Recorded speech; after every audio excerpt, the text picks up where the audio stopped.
ക്രൈസ്തവ സഹോദരന്മാർ കർത്താവായ യഹോവയെ വിളിക്കൂല, ഇടയാളന്മാരെ വിളിക്കും. വിശുദ്ധ യോദാ ശ്രീഹായെ ഞങ്ങളുടെ പ്രാർത്ഥന എത്തിക്കണമെന്ന് പ്രാർത്ഥിക്കും. ഇവിടെ വേറെ ഇപ്പോൾ സമയം വരെ എത്തിക്കുന്നു, അടുത്ത് വരാൻ പോകുന്നു. അവർ ഇങ്ങനെ അത് അവരെന്നെ പറയുന്നതാ. ഇടയാളന്മാരെ വെച്ചിട്ട് അത് മുന്നോട്ട് പോകും. ഹൈന്ദവരാണെങ്കിലോ ദേവീ ദേവന്മാരെല്ലാം ഇടയാളന്മാരാ. മാലാഖമാരെയാണ് ദേവീ ദേവന്മാരെ സമീപിക്കുന്നത്. അവരവിടെ പോയിട്ട് പ്രാർത്ഥിക്കാം ആണ്. അപ്പോ തട്ടുതടസ്സങ്ങൾ നീക്കാൻ ഗജമുഖൻ, ധനം കിട്ടാൻ ധനലക്ഷ്മി, ഭൂമി ശരിയാകാൻ ഭൂമിദേവി, അന്നപൂർണേശ്വരി, അന്നപൂർണ മഹേശ്വരി ഒക്കെ ഓരോ സാധനങ്ങളാണ്. അതിനിടയാളന്മാരാ, അവരോടാ പ്രാർത്ഥിക്കുന്നത്. ഇതിനപ്പുറത്തൊരു ജഗദീശ്വരുണ്ട്, അവരോട് പ്രാർത്ഥിക്കുന്ന പണിയില്ല. ഓരോന്നിനും ഓരോ ആളത്ത് പോലെ. നമ്മളാൾക്കാർ പറയും എന്താണ് കുഞ്ഞുണ്ടാവുന്നില്ല, ചികിത്സിച്ചു ഇല്ലേ? എന്നാ പിന്നെ അങ്ങോട്ട് രണ്ട് നാണയം നേർന്നില്ലേ? അവർക്ക് അപ്പുറത്തെ ആ കടന്നു തീരുന്ന സാധനം ഇരിക്കുന്നുണ്ടല്ലോ അങ്ങോട്ട്. അപ്പോ അങ്ങോട്ട് രണ്ട് കോയിൽ നേർന്നുണ്ട്, സംഗതി ഗർഭമായി. ഇത് ആരുടേതാണ് ഒന്നാമത്? അതിന്റെ ചികിത്സയിലേക്ക് പ്രശ്നമാണ്. ഇവിടുത്തെ പുതിയ മെഡിക്കൽ സയൻസിന്റെ കാര്യമല്ലേ? ഡോക്ടർ ലക്ഷങ്ങൾ വാങ്ങി വെച്ചത് ആരുടേതാണ് നമുക്കറിയില്ല. ഞാൻ അത്രേ പറഞ്ഞോളൂ, ബാക്കി നിങ്ങൾ വിട്ടേക്കും. ഉള്ളതാണെങ്കിൽ ഉണ്ടാവേണ്ടതെന്ന് വെച്ചാൽ മതി. ഇതിന് പിന്നാലെ വെക്കാൻ കൊണ്ട കാര്യമൊന്നുമില്ല. ഈ കൂടുതൽ പോലും പ്രശ്നമാണ്. എനിക്ക് തൃശ്ശൂർ ഹോസ്പിറ്റൽ അറിയാം. എന്റെ സുഹൃത്ത് doctor Ashraf Sahib, national hospital മുമ്പ് തുക ചെയ്യും, സമയം നടക്കുകയും ചെയ്യും. അദ്ദേഹത്തിന് വൃത്തിയുള്ളതാണ്. ഈ ഞങ്ങൾ എടപ്പാടൊരു പ്രശ്നമല്ല, കുറെ കാലമായിട്ട് വലിയ വാർത്തകൾ വന്നിരുന്നു. അത് വൃത്തിയില്ലാതെ ചികിത്സ ഇല്ല, എല്ലാവർക്കും കുഞ്ഞുണ്ടാവും. എങ്ങനെ നമുക്ക് അറിയില്ല. അങ്ങനെയാണ്. ഇതിലൊക്കെ ഒരു പ്രശ്നമുണ്ട്. അപ്പൊ ഇതേതോ നിലക്കുണ്ടാവും. ഡോക്ടർ പണി വെച്ചിട്ടുണ്ട്, ഇവർ പൈസ കൊടുത്തിട്ടുണ്ട്. അവസാനം അവിടെ രണ്ട് പോയി വീഴും ചെയ്യും. അള്ള എന്ത് ചിരിക്കും ചെയ്യും. അതാണ് ഇപ്പോഴത്തെ നീതി. അള്ള ചിരിക്കും. അള്ളാഹ് ഈ കളി കണ്ടാൽ ശരിക്കാതിരിക്കാൻ പറ്റും. നമ്മുടെ ഉമ്മ ചിരിക്കൂലേ? മക്കളാണെങ്കിൽ പ്രശ്നം കണ്ടാൽ പാപ്പ ചിരിക്കൂലേ? അപ്പൊ അള്ളൊക്കെ ചിരിച്ചിട്ടുണ്ടാവും. ഇത് മനസ്സിലാക്കാൻ കഴിയാതെ പോയ വിഡ്ഢികളാണ് മുസ്ലിമീങ്ങൾ. ഈ വിഷയത്തിലെല്ലാം മതക്കാരില്ല, വല്ലാത്ത മതേതരത്വമാണ് ഇവിടെ നടക്കുന്നത്. ഇവർക്കൊക്കെ ഉണ്ട് ആളുകൾ. അവർക്ക് ഇങ്ങനെ കുറെ വിശുദ്ധന്മാർ, മറ്റവർക്ക് ദേവി ദേവന്മാർ, നമുക്ക് കുറെ കേന്ദ്രങ്ങൾ വരും. ഇതിന് ഹിന്ദുവും മുസ്ലിമും ക്രിസ്ത്യനും ഒന്നാണ്. അള്ളാന്റെ മാർഗത്തിൽ ആളുകളില്ലാതെ. അപ്പൊ ഈ അടിസ്ഥാനത്തിൽ ഈ അറിവിനെ കൃത്യമായി മനസ്സിലാക്കാൻ കഴിയണം എന്നാണ്. അള്ളാഹ് ഇതെല്ലാം അറിയാം, അള്ളാഹ് അതെല്ലാം സംഭവിക്കുന്നതെല്ലാം രേഖപ്പെടുത്തി വെച്ചിട്ടുണ്ട്. ഇന്നതാനിക്ക് അള്ളാഹ് യസീർ. അങ്ങനെ ഒരു അറിവ് ഉണ്ടാവുക എന്നത് അള്ളാഹ് എളുപ്പമാണ്. അതൊക്കെ അള്ളാഹ് രേഖപ്പെടുത്താൻ കഴിയും, എല്ലാം രേഖപ്പെടുത്താൻ കഴിയും. ഈ കഴിഞ്ഞ എന്തിനാ ഇങ്ങനെ അന്ന് എഴുതി വെച്ചിരിക്കുന്നത്? ഈ അറിവ് അള്ളാഹ് അറിയാൻ പറയാൻ കാരണം എന്താ? ഈ കഴിഞ്ഞ നിങ്ങൾക്ക് സംഭവിച്ചു പോകുന്ന എന്ത് നഷ്ടത്തിലും നിങ്ങൾ നിരാശരാവാതിരിക്കാൻ വേണ്ടി എല്ലാം അള്ളാഹ് അറിയാം. അള്ളയാണ് ഞാൻ വിധിക്കുക, എല്ലാം അവൻ അറിയാം എന്ന അറിവുള്ളത് കൊണ്ടുള്ള ഗുണം. അതാ ഇനി പറയാൻ ഒന്ന്, നിങ്ങൾക്ക് വരുന്ന ഒരു നഷ്ടത്തിൽ, ദുഃഖത്തിൽ നിങ്ങൾ നിരാശരാവാതിരിക്കാൻ വേണ്ടി. മോൻ മരിച്ചു, പുന്നാരമോൻ. കഥാകഥയിൽ വിശ്വാസമുണ്ട്. വിശ്വാസം എന്താ മനസ്സിലാക്കാം? അള്ള നൽകിയത് തിരിച്ചെടുത്തു. സിമ്പിളാണ്. വേദന ഉണ്ടാവും, കരഞ്ഞുകൊണ്ടാ പറയാലോ. ആശിപ്പിക്കാമെന്ന് പറയും, കരഞ്ഞുകൊണ്ട് പറയും നിങ്ങൾ വിഷമിക്കും. ഇതേ അങ്ങോട്ട് വരാം, നിങ്ങൾ വിഷമിക്കണ്ട. അവ എനിക്ക് നൽകിയ മോനെ അള്ള തിരിച്ചെടുത്തു. നൽകിയത് അവനാണ്, തിരിച്ചെടുക്കാൻ അവകാശമുണ്ട് എന്ന് കരഞ്ഞുകൊണ്ട് ഉമ്മ പറയും, ഉമ്മയും പറയും. അങ്ങനെ സംഭവിക്കാം. ഒരു ചരിത്രമുണ്ട്. ഒരു സഹാബി അദ്ദേഹത്തിന്റെ കുഞ്ഞിന് വയ്യാതിരിക്കുക, കുഞ്ഞ് രോഗിയാണ്. ഇസ്ലാമിന്റെ മാർഗത്തിലുള്ള യാത്ര നിർബന്ധാക്കി. ഭാര്യ വിശ്വാസിയായ കുഞ്ഞുങ്ങളെ പറ്റുള്ളൂ. ഇത് വലിയ പ്രശ്നമാണ്. ഭാര്യ പറഞ്ഞു അങ്ങ് പോയിക്കൊള്ളാം, ചികിത്സയും കാര്യങ്ങളും ഭംഗിയായി നടത്തിക്കൊള്ളാം, അങ്ങ് പ്രാർത്ഥിച്ചാൽ മതി. നിങ്ങൾ പ്രാർത്ഥിച്ചോ, നിങ്ങളുടെ നിന്നിട്ട് ഇത് മാറില്ല. നിങ്ങൾ നിൽക്കുന്നത് കൊണ്ട് അത് നടക്കാതെ പോകുകയും ചെയ്യും. ഇസ്ലാമിന്റെ കാര്യങ്ങൾ നടക്കണം. ഇതിന്റെ ആഹ്വാനമാണ്, നിങ്ങൾ പോണം. അങ്ങനെ ഇദ്ദേഹം പോയി. അതാണ് ദൗത്യം. വലിയ കരുത്താം. ഞാനിവിടെ നിന്നാലും കുഞ്ഞു മരിക്കണമെങ്കിൽ മരിക്കും, ഞാൻ നിന്നില്ലെങ്കിലും കുഞ്ഞു മരിക്കാൻ മരിക്കും. അതാണ് തവക്കുൽ. അതാണ് ഈ കഥാകഥയുടെ ഉറപ്പ്. ഭയങ്കര മനസ്സുറപ്പാക്കില്ല, അത് നിരാശപ്പെടുത്തല്ല. അപ്പൊ ഇദ്ദേഹം ഈ ഭാര്യയുടെ വർത്തമാനം കേട്ട് കൂടിയാലോചിച്ച് തീരുമാനിച്ച് അള്ളാഹു തവക്കുലാക്കി അദ്ദേഹം പോയി. അങ്ങനെ കാര്യങ്ങൾ നിർവഹിച്ച് മുമ്പിൽ വരും.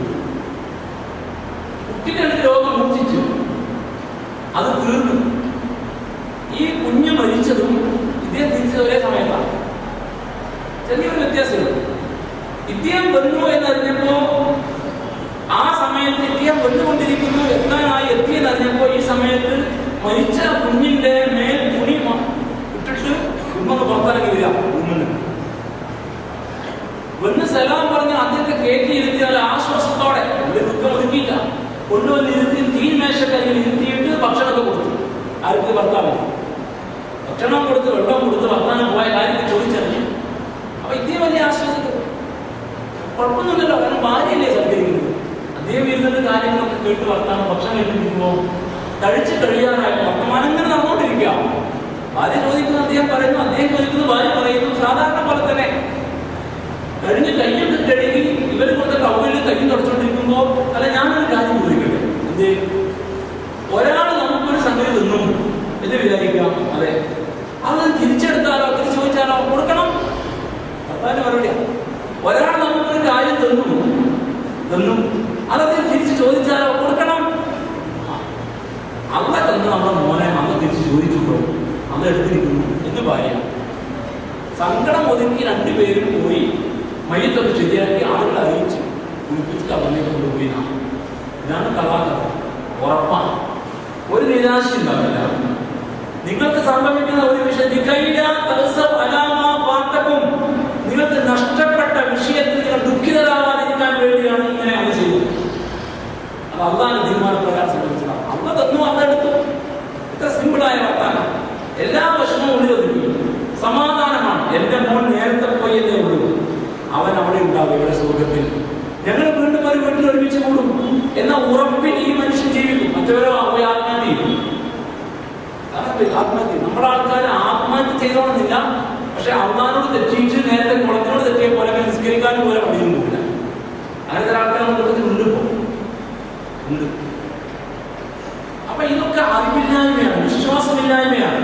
അന്ന് നിങ്ങളുടെ വിശ്വാസം സംരക്ഷിക്കാനും നിങ്ങൾക്ക് നിങ്ങളെ നഷ്ടപ്പെടാതിരിക്കാനും നിങ്ങൾ സ്വർഗം നഷ്ടപ്പെടാതിരിക്കാൻ വേണ്ടിയാണ് അവിടെ ഇങ്ങനെ വെച്ചിരിക്കുന്നത്. നിങ്ങൾക്ക് ഒരു നഷ്ടം വന്നാൽ നിങ്ങൾക്ക് നഷ്ടപ്പെട്ടത് നിങ്ങൾക്ക് നിരാശ വരാതിരിക്കാൻ, അള്ളാഹു നൽകിയ ഒരു കാര്യത്തിൽ നിങ്ങൾ നിഗളിക്കാതിരിക്കാൻ, അമിതമായി ആത്മാദിക്കാതിരിക്കാൻ, അതും ഇതിന്റെ ഗുണമാണ്. നല്ല നേട്ടമുണ്ടായി, നല്ല വിജയം, ബിസിനസ്സിൽ വളർച്ച, മക്കളുടെ കാര്യത്തിൽ സന്തോഷം, മോളെ വിവാഹം ഭംഗിയായി നടന്നു, മോൾക്ക് നല്ല ബിസിനസ് ഉണ്ടായി, ഇങ്ങനെയൊക്കെ വരാറോ.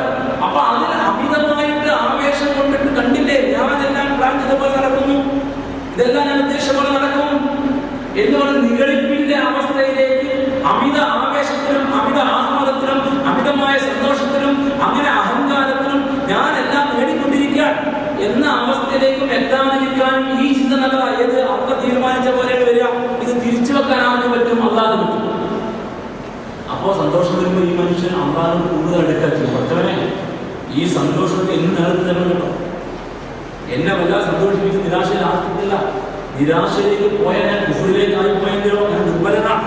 അതുകൊണ്ട് പഠിച്ചവനെ ഈ സന്തോഷം എന്നും എനിക്ക് സന്തോഷമായി തരാനും ഈ സന്തോഷത്തെ അഹങ്കരിക്കാതിരിക്കുമാർ എന്നെ മണ്ണിൽ പിടിച്ചു നിർത്താനും ഈ സന്തോഷത്തിൽ നൽകുമ്പോൾ നിന്നോട് കൂടി ശുക്ർ കാണിക്കാനും എനിക്കൊരു നേട്ടത്തിൽ നിന്റെ മാർഗത്തിൽ കൂടെ ചെലവഴിക്കാനും ഒക്കെ എനിക്ക് നീ സന്മനസ്സും ഈമാനും തരണേന്ന് പ്രാർത്ഥിക്കുകയും സുജൂദിൽ വീഴാ ചെയ്യാം. അതും അള്ളാഹു നമുക്ക് നൽകുന്ന ഔദാര്യാണ്. നമ്മൾ അഹങ്കരിച്ചു പോയാലോ ആ തോട്ടക്കാരന്റെ കഥ പോലെയാണ്. ഈ തോട്ടക്കാരൻ വെള്ളിയാഴ്ച ഓടുന്ന കൗപ്പില്ലേ, സൂറ കൗപ്പ്, അത് തോട്ടക്കാരന്റെ കഥയുണ്ട്. അന്ന് തോട്ടമാണെന്ന് വലിയ ബിസിനസ്സും വ്യവസായവും കേന്ദ്രങ്ങളൊക്കെ സ്ഥിരവരുമാനത്തിന്റെ മാർഗം. അന്ന് അങ്ങനെയാണ്, ഇങ്ങനെയാണ് എന്ന വ്യത്യാസമുള്ളൂ. അപ്പൊ ഈ തോട്ടങ്ങളെ കാണുമ്പോൾ ഇദ്ദേഹം പറയണം, ഇതൊന്നും ഒരിക്കലും നശിക്കൂല, പറ്റാത്ത ഈ വരുമാനത്തിന്റെ സോഴ്സ് നിൽക്കും. അത് നിൽക്കുന്ന കാലത്ത് ഞങ്ങളുടെ കുടുംബം ഇങ്ങനെ പുകൾപ്പിട്ട് നിൽക്കും. ഞങ്ങളെന്നും ആസ്തി പിടിച്ച് വലിയ പോലെ തുടരും, ഞാനും എന്റെ മക്കളും സ്ഥിര വരുമാനത്തിന്റെ മാർഗല്ലേ എന്ന് അഹങ്കരിച്ചു. കൂടെയുള്ളത് പാവപ്പെട്ടവരുണ്ട്. പാവപ്പെട്ട കഥയും പറയുന്നുണ്ട്, വിശദീകരിക്കാൻ സമയമില്ലാത്തതുകൊണ്ട് അല്ലാത്തത് വായിച്ചാൽ അറിയാൻ പറ്റും. അദ്ദേഹം പഠിച്ചത് മറക്കലാണോ, ഇതൊക്കെ അതാ നൽകിയതാണ്. നിന്റെ തോട്ടത്തിലേക്ക് കയറുമ്പോൾ നീ എന്തുകൊണ്ട് പറയുന്നില്ല മാഷാ അല്ലാഹ് ലാ ഹൗല വലാ ഖുവത ഇല്ലാ ബില്ലാഹ്? ഇതൊക്കെ അള്ള ഉദ്ദേശിക്കുന്ന കാലത്തോടെ ഉണ്ടാവുള്ളൂ. എന്റെ കഴിവൊന്നുമല്ല, അള്ള നൽകുക. അവൻ ഉദ്ദേശിക്കുന്ന കാലത്തോടെ നിലനിൽക്കും, അവൻ ഉദ്ദേശം പിൻവലിക്കും. എല്ലാ കഴിവും ശേഷം അവനാണ് എന്ന് പറഞ്ഞ അവന്റെ കഴിവിലും അവന്റെ ഔദാര്യത്തിലും അവിശ്വാസം അർപ്പിച്ചുകൊണ്ട് നിൽക്കാൻ നിനക്ക് പറ്റാത്തത് അബദ്ധമാണ് കേട്ടോ. നീ കുടുങ്ങിപ്പോകുന്ന ഈ പാവപ്പെട്ടവൻ അങ്ങനെയാണ്.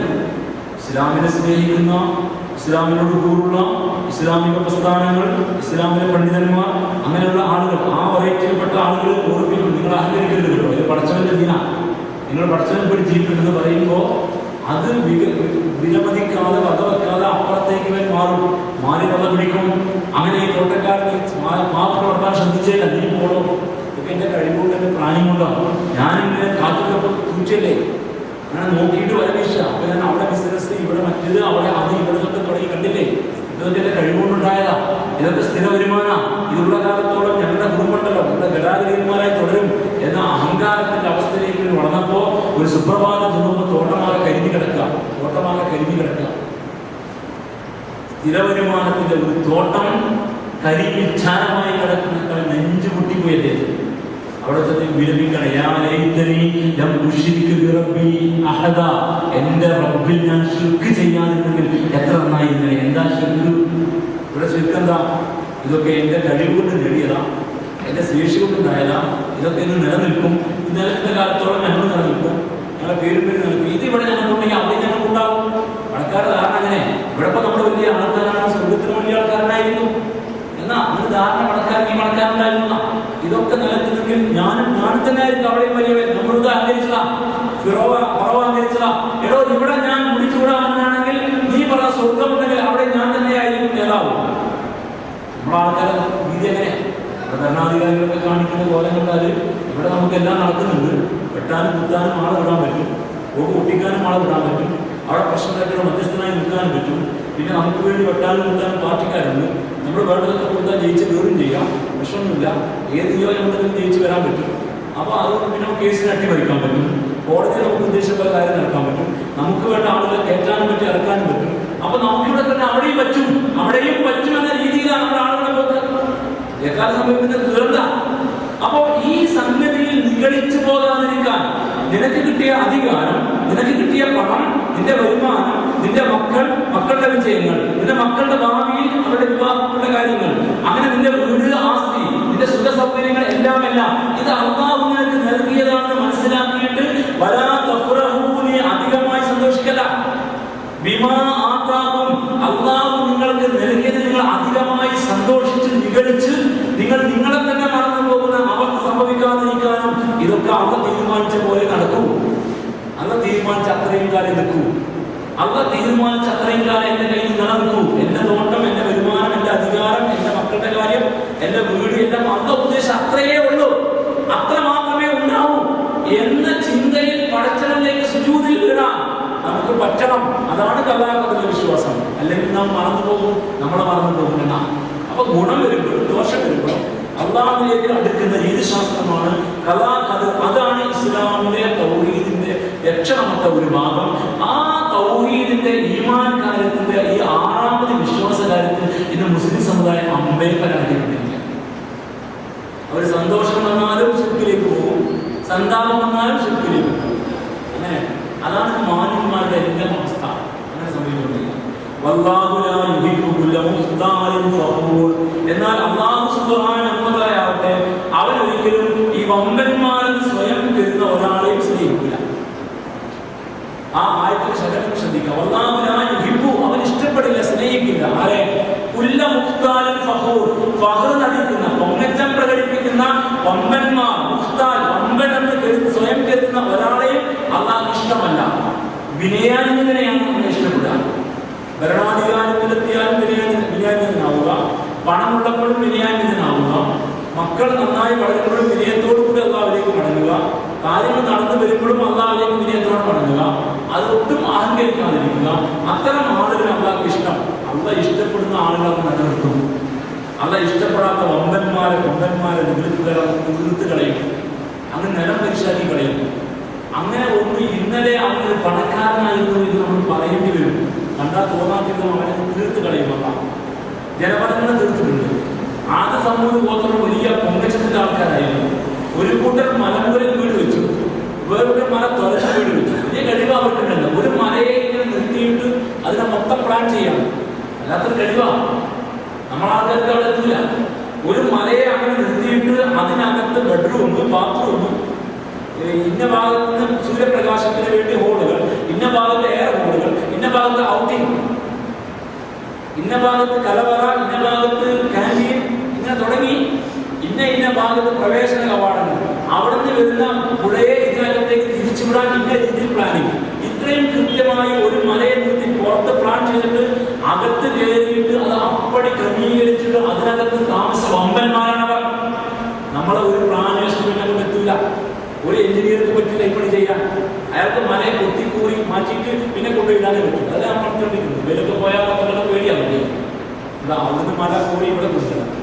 ഖത്തറിൽ കടൽ നിരത്താൻ ദുബൈയിൽ നിന്ന് മണ്ണ് കൊണ്ടുവരണം. ആരാ? American company. ഒക്കെ അമേരിക്കക്കാരനാ. നമ്മുടെ ആൾക്കാരൊന്നും പാർക്കാൻ, നമ്മുടെ പണക്കാരുടെ പണി അങ്ങനെ. അവരുടെ കാര്യങ്ങൾ പ്ലാൻ ചെയ്യാൻ ആരാണ് PA, ആരാണ് സെക്രട്ടറി? അമേരിക്കനോ അല്ലെങ്കിൽ അതുപോലെ തേർത്തനോ.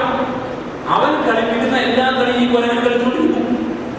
അവൻ കുട്ടികളുടെ ചോറ് മാന്തിക്ക, ചുടുചോറ് മാന്തിക്ക, ഈവൻ മാന്തു അറബി മാന്തിക്കൊണ്ടിരിക്കല്ലേ. ഞാൻ ഈ അടുത്ത് കഴിഞ്ഞ പ്രാവശ്യം ഖത്തറിൽ പോയപ്പോൾ പേടിയായിരിക്കും. കാരണം അതിന്റെ എന്താണ് ഒരു കത്തിന്റെ പേട് കത്തം. അത് കാണാൻ പോയി. അവിടെ ഞാൻ ഫോണിലാണ് തീരുമാനിച്ചു. കാരണം 1.5 അടി വെള്ളം തോന്നിയാൽ ഇത് തീരും. കടലിലേക്ക് വട്ടി ഉണ്ടാക്കിയിരിക്കുക. അതിന് മണ്ണ് എവിടുന്ന? മണ്ണ് ദുബൈയിൽ നിന്ന് മണ്ണ് കൊടുത്ത് കടന്നത്. ഈ സാധനം അങ്ങോട്ട് നീട്ടിയ കര വേറെ കിടക്കുന്നുണ്ട്, അങ്ങോട്ട് നീട്ടൂല, കടലിലേക്കാണ് നീട്ടുക. കാരണം ഇവര് പ്രൊജക്ട് നടക്കണം, വ്യവസായം നടക്കണം, അറബിയുടെ പണം കയ്യിലാക്കണം. അവന് നിലനിൽക്കുന്നത് കൊണ്ടല്ലേ. ഈ അറബി തമ്പുരാക്കന്മാരുണ്ടെങ്കിൽ അമേരിക്ക തീരൂലേ? അതിപ്പോ ഇളകി വെച്ച് നിൽക്കുക. ഒബാമ ഇറങ്ങണം എന്താ സംഭവിക്കാതാവാനോ. പക്ഷെ ഇതിനാ നിൽക്കുന്നത് ഈ നമ്മുടെ മക്കൾ സാധനങ്ങൾ കൊണ്ടല്ല. ഇതിന്റെ തലച്ചോറ് ഇതിന്റെ തലച്ചോറാണല്ലോ. അതിന്റെ വില ബുദ്ധി കൊടുത്തിട്ടില്ല. ആണ് ഒരു കഥ വായിച്ചിട്ടുണ്ട്. ആ കഥ തലച്ചോറിന്റെ വിൽപ്പനക്ക് വെച്ചൊരു കടയാണ്. ഓരോന്നിനും പ്രൈസ് ലിസ്റ്റിങ്ങനെ വെച്ചിട്ടുണ്ട്. അപ്പോ ഏറ്റവും കൂടുതൽ വിലയുടെ തലച്ചോറ് ആരുടെ തലച്ചോറാണ്. ബാക്കി ഇങ്ങനെ വരുന്നവർ കുറെ ജർമ്മനി, ജപ്പാനൊക്കെ വരെ തീരെ ഇല്ല. അപ്പൊ എന്താ സംഭവം? അതൊക്കെ യൂസ്ഡാണ്. ഇവന്റെ ഉപയോഗിച്ചിട്ടില്ല അറബിയുടെ. അത് വില കൂടുതലാണ്. ഇതൊരു കഥയാണ്. എന്നൊരു രസമുള്ള കഥയാണ്. ഒറ്റ മിനിക്കഥ, ഒരു ചെറിയ കഥ, ഒരു മിനി സ്റ്റോറി, വല്ലാത്ത ആശയം. വായിച്ചന്നും വിട്ടുപോയി. അതെല്ലാം യൂസ്ഡാണ്. ജർമ്മനി, ജപ്പാൻ, അമേരിക്ക എല്ലാം ഉപയോഗിച്ച് തീർന്ന്. അറബിയുടെ ഭയങ്കര ഇന്നേ ഉപയോഗിച്ചിട്ടില്ല. അതിനാണ് വില കൂടുതൽ. ആ കടയിൽ ഏറ്റവും വില കൂടുതൽ തലച്ചോറ് ഈ അറബിയുടെ തലച്ചോറാണ്. ഇത് കഥയാണെങ്കിൽ അത് ശരിയാണ്. അതുകൊണ്ട് ഈ പൊട്ടത്തരം കാണിക്കണം. അങ്ങനെയാണ് ആളുകൾ പോയിക്കൊണ്ടിരിക്കുന്നത്. അഹങ്കാരം വികളിക്കും. അതുകൊണ്ട് തകർന്നേ പറ്റൂ. തകർന്ന സമയത്തിന്റെ മാത്രം പ്രശ്നം. അനധിവിദൂരമായ ഭാവിയിൽ അത് തകരും. ഒരു സംശയം വേണ്ട. കാരണം അതൊന്നും അങ്ങനെയാണ്. അന്നാക്കിയതിൽ ഇവർ കരികളുടെ കാര്യമൊന്നുമില്ല. അപ്പൊ ഇങ്ങനെ ഭയങ്കര പ്ലാനിങ്ങും ആസൂത്രണമായി പോയ ആളുകൾ വരെ വിഘടിച്ചപ്പോൾ അവർ തകർത്ത് തരിപ്പണമാക്കിയിട്ടുണ്ട്. അതാണ് ആദ്യ സമ്മതബോധങ്ങൾ. അവരിത് നിർത്തിയിട്ടാണ് പ്ലാൻ ചെയ്തതെങ്കിൽ നമ്മൾ അത് കുത്തിക്കോരി ഇപ്പുറത്തേക്ക് ഇട്ടിട്ട് പിന്നെ അവിടെ കൊണ്ടുപോയി അവിടെ നിർത്തിയിട്ട് പിന്നെ ഇപ്പുറത്തെ മല ഉണ്ടാക്കാൻ വേറെ കൊണ്ടുവരും. രസകരമായ സംഗതി ഞാൻ പറഞ്ഞു മുഴുവനായില്ല. കടൽ കൊണ്ടുപോയി നികത്തിയിട്ട് അവിടെ കെട്ടിടമുണ്ടാക്കി. ആ കെട്ടിടത്തിന് ഇപ്പുറത്ത് കരയിൽ ഒരു കുണ്ടുണ്ടാക്കി. അപ്പൊ വീണ്ടും മല കോരിക്കൊണ്ട് ഇവിടെ കുണ്ടുണ്ടാക്കിയിരിക്കുക. ഈ നിരന്ന സ്ഥലത്ത് അവിടെ കടൽ നികത്തിയിട്ട് പേട് കത്ര ഒരുപാട് കെട്ടിടങ്ങൾ ഉണ്ടാക്കിയിട്ടുണ്ട്. അത് കടല. എന്നിട്ട് അതിന്റെ മുന്നിലെത്തായി കുണ്ടുണ്ടാക്കാൻ വേറെയും മല കോരിക്കൊണ്ട് കിട്ടും. ആലോചിച്ച് നോക്കണം നിങ്ങൾ. ഇങ്ങനെ മല കോരിക്കൊണ്ടുവന്നിട്ട് അവിടെ നികത്താനും ഇവിടെ കോരിക്കൊണ്ട് കുന്നാക്കാനും പറ്റുന്ന പണിയാണ് ഇപ്പൊ നമ്മൾ ചെയ്യുന്നത്. എന്നാൽ ഇവരെക്കാൾ ബുദ്ധിയുള്ളവരായിരുന്നു ആദ്യ സമൂഹബോധങ്ങൾ. അവരുടെ മലയെ നിർത്തിയിട്ട് പ്ലാൻ ചെയ്യുമായിരുന്നു. അപ്പൊ അവരുടെ ബുദ്ധിയോടും പ്ലാനോട് നോക്കാൻ ആർക്കും പറ്റില്ല. ഈ അമേരിക്കക്കാരനും ജപ്പാൻകാരനും പറ്റില്ല. അതിനേക്കാൾ വലിയ ബുദ്ധിരാഷ്ട്രന്മാരായിരുന്നവർ. അവരെ അവിടെ നശിപ്പിച്ചിട്ടുണ്ടെങ്കിൽ നിങ്ങളൊക്കെ എന്നോ നശിക്കേണ്ടതാണ് എന്നാണ് പറഞ്ഞതിനർത്ഥം. അപ്പൊ നിങ്ങൾക്ക് കിട്ടിയ കഴിവിലും ശേഷിയിലും അഭിരമിച്ച് നിഗളിച്ച് പോകാതിരിക്കാനും എന്ത് വേണം? ഈ കഥാകഥകളെല്ലാം അള്ളാന്റെ കയ്യിലാണ് കേട്ടോ. അവൻ പിടിക്കും. അവന്റെ തീരുമാനമാണ് നടപ്പാകുക എന്ന ചിന്ത വേണം. അപ്പൊ കഥാകഥകൾ ചെറിയൊരു സംഗതിയല്ല. അത് മനുഷ്യന് വല്ലാത്ത കരുത്ത് ഉറപ്പമാണ് നൽകുക എന്നും അത് അഹങ്കരിക്കാതിരിക്കാനും ഭൂമിയിൽ നാശം വരക്കാതിരിക്കാനും മനുഷ്യൻ സഹായിക്കണമെന്ന് തിരിച്ചറിയണം. അള്ളാഹുവിന് ഇത്തരം അഹങ്കാരികളെ മുഖ്താൽ, അതുപോലെ തന്നെ ഫഹൂർ നടിക്കുന്നവൻ, പമ്പന്മാരെന്ന് സ്വയം കരുതുന്ന ആളെ മുഖ്താൽ എന്ന് പറയും. പൊങ്ങച്ചം പ്രകടിക്കുന്നവരെ ഫഹ്ർ നടിക്കുന്നവർ എന്ന് പറയും. അപ്പൊ പൊങ്ങച്ചം നടിക്കുന്നവരെയും സ്വയം എന്തിനും പോന്നവരാണെന്ന് വപ്പ് നടിക്കുന്നവരും അള്ളാഹ്ക്ക് ഇഷ്ടമല്ല. വിനയാന്യതയാണ് അള്ളാഹ്ക്ക് ഇഷ്ടം. അല്ലതീ പൊങ്ങച്ചക്കാർ? ആരാണ് ഈ അഹങ്കരിക്കുന്നവർ? ആരാണ് ഈ വമ്പന്മാരെന്ന് കരുതുന്നവർ? അവരുടെ ഗുണം അല്ലദീന യബ്ഖലൂന, അവർ പിശുക്ക് കാണിക്കുന്നവരാണ്. ബുഖൽ, പിശുക്ക്. വയഅമുറൂന അന്നാസ ബിൽ ബുഖൽ, അവർ ജനങ്ങളോട് പിശുക്ക് കൊണ്ട് പ്രേരിപ്പിക്കും, പിശുക്ക് കൊണ്ട് ഉപദേശിക്കും, പിശുക്ക് കാണിക്കുകയും ചെയ്യും. അല്ലാത്ത രസായി പറഞ്ഞത് ഇതൊരു വൈരുദ്ധ്യമാണ് കേട്ടാൽ. എന്താണ്? വമ്പന്മാരും പൊങ്ങച്ചക്കാരും ദൂർത്തന്മാരും അവരല്ലാതെ ഇഷ്ടമല്ല. ആരാണ് ഈ പൊങ്ങച്ചക്കാർ? ആരാണ് ഈ വമ്പ് കാണിക്കുന്നവർ? അല്ലദീന യബ്ഖലൂന, അവർ പിശുക്ക് കാണിക്കുന്നവരാണ്. അങ്ങനെയല്ലോ നമ്മുടെ അനുഭവത്തിൽ പൊങ്ങച്ചക്കാരൻ ഒരുപാട് പൈസ ലാഭിഷായി ചെലവഴിക്കുന്നവരാണ് ആണല്ലോ. അവന്റെ കല്യാണത്തിൽ മോശമായിരിക്കും, അവന്റെ വാഹനമാണെങ്കിൽ ഇവിടെ ആർക്കില്ലാത്ത വാഹനമായിരിക്കും, അവന്റെ വീടാണെങ്കിൽ വല്ലാത്ത കുളത്തിലായിരിക്കും, അവന്റെ വസ്ത്രമാണെങ്കിൽ വിലയുണ്ടാകും, പുതുതായി അവന്റെ ഏത് മോഡലും വീണ്ടും പ്രദർശിക്കും. അപ്പൊ നമ്മുടെ കാഴ്ചപ്പാട് പൊങ്ങച്ചക്കാരൻ വലിയ ധാരാളിയാണ് അല്ലേ? അള്ളാന്റെ കാഴ്ചപ്പാട് പൊങ്ങച്ചക്കാരൻ വിശ്വസിക്കണം. എന്തായി പറഞ്ഞത്? അവൻ അവന്റെ അഹങ്കാരത്തിനും അവന്റെ അനുഭൂതിക്കും വേണ്ടിയാണ് ചെലവഴിക്കുന്നത്. അവന്റെ കയ്യിലുള്ള പണം അള്ളാന്റെ മാർഗത്തിൽ ചെലവഴിക്കുന്നത് വിശ്വസിക്കണം. ഇതാണ് മനസ്സിലാക്കേണ്ട പോയിന്റ്. ഒരു വിരുദ്ധോക്തിയാണ് പറഞ്ഞത്. ഒരു വിരുദ്ധോക്തി എന്ന് പറയാം, അങ്ങനെ പ്രയോഗം. ഉദാഹരണം പറയാം, അബശ്ശിറുഹും ബിഅദാബിൻ അലീം. ഖുർആനിലെ പ്രയോഗം. ധിക്കാരികളായി നടക്കുന്നവരോട് പ്രവാചകരെ അബശ്ശിറുഹും, അങ്ങ് അവർക്ക് സന്തോഷ വാർത്ത അറിയിക്കണം, സന്തോഷ വാർത്ത അറിയിക്കണം. എന്തുകൊണ്ട്? ബിഅദാബിൻ അലീം, വേദനാജനകമായ ശിക്ഷ കൊണ്ട് അവർക്ക് സന്തോഷ വാർത്ത അറിയിക്കും. വിരുദ്ധോക്തിയാണ്. ശിക്ഷ കൊണ്ട് സന്തോഷ വാർത്ത അറിയിക്കാൻ പറ്റാം? ശിക്ഷയെ കുറിച്ച് ദുഃഖത്തോടെ വരാൻ പറ്റുള്ളൂ. അല്ലെങ്കിൽ മറ്റേ ചെങ്ങാതി വീട് കത്തു വന്നിട്ട് പുഞ്ചിരിച്ചുകൊണ്ട് അതേ നമ്മുടെ വീട് കത്തിക്കൊണ്ടിരിക്കുകയാണ് കേട്ടോ എന്ന് പറഞ്ഞ പോലെ ആയിപ്പോലെ കഥ വായിച്ചില്ല നിങ്ങൾ. നേരെ തിരിച്ച വിരുദ്ധോക്തിയാണ്. ഇവിടെ വിരുദ്ധോക്തിയാണ്. കഠിനമായ ശിക്ഷ കൊണ്ട് അവർക്ക് സന്തോഷ വാർത്ത അറിയിക്കാൻ അള്ള പരിഹസിക്കാതെ. ഇതും പരിഹാസമാണ്. എന്താ ഈ പരിഹാസം? ഇവിടെ വിരുദ്ധോക്തിയാണ് പറഞ്ഞത്. അള്ളാഹ്ക്ക് ഇഷ്ടമല്ല മുഖ്താൽ ഫഖൂർ, ദമ്പ് കാണിക്കുന്നവരെയും പൊങ്ങച്ചം പ്രകടിപ്പിക്കുന്ന അള്ളാഹ്ക്ക് ഇഷ്ടമല്ല. പൊങ്ങച്ചം പ്രകടിപ്പിക്കുന്നവന്റെ രീതി തന്നെ ധൂർത്ത ആണല്ലോ.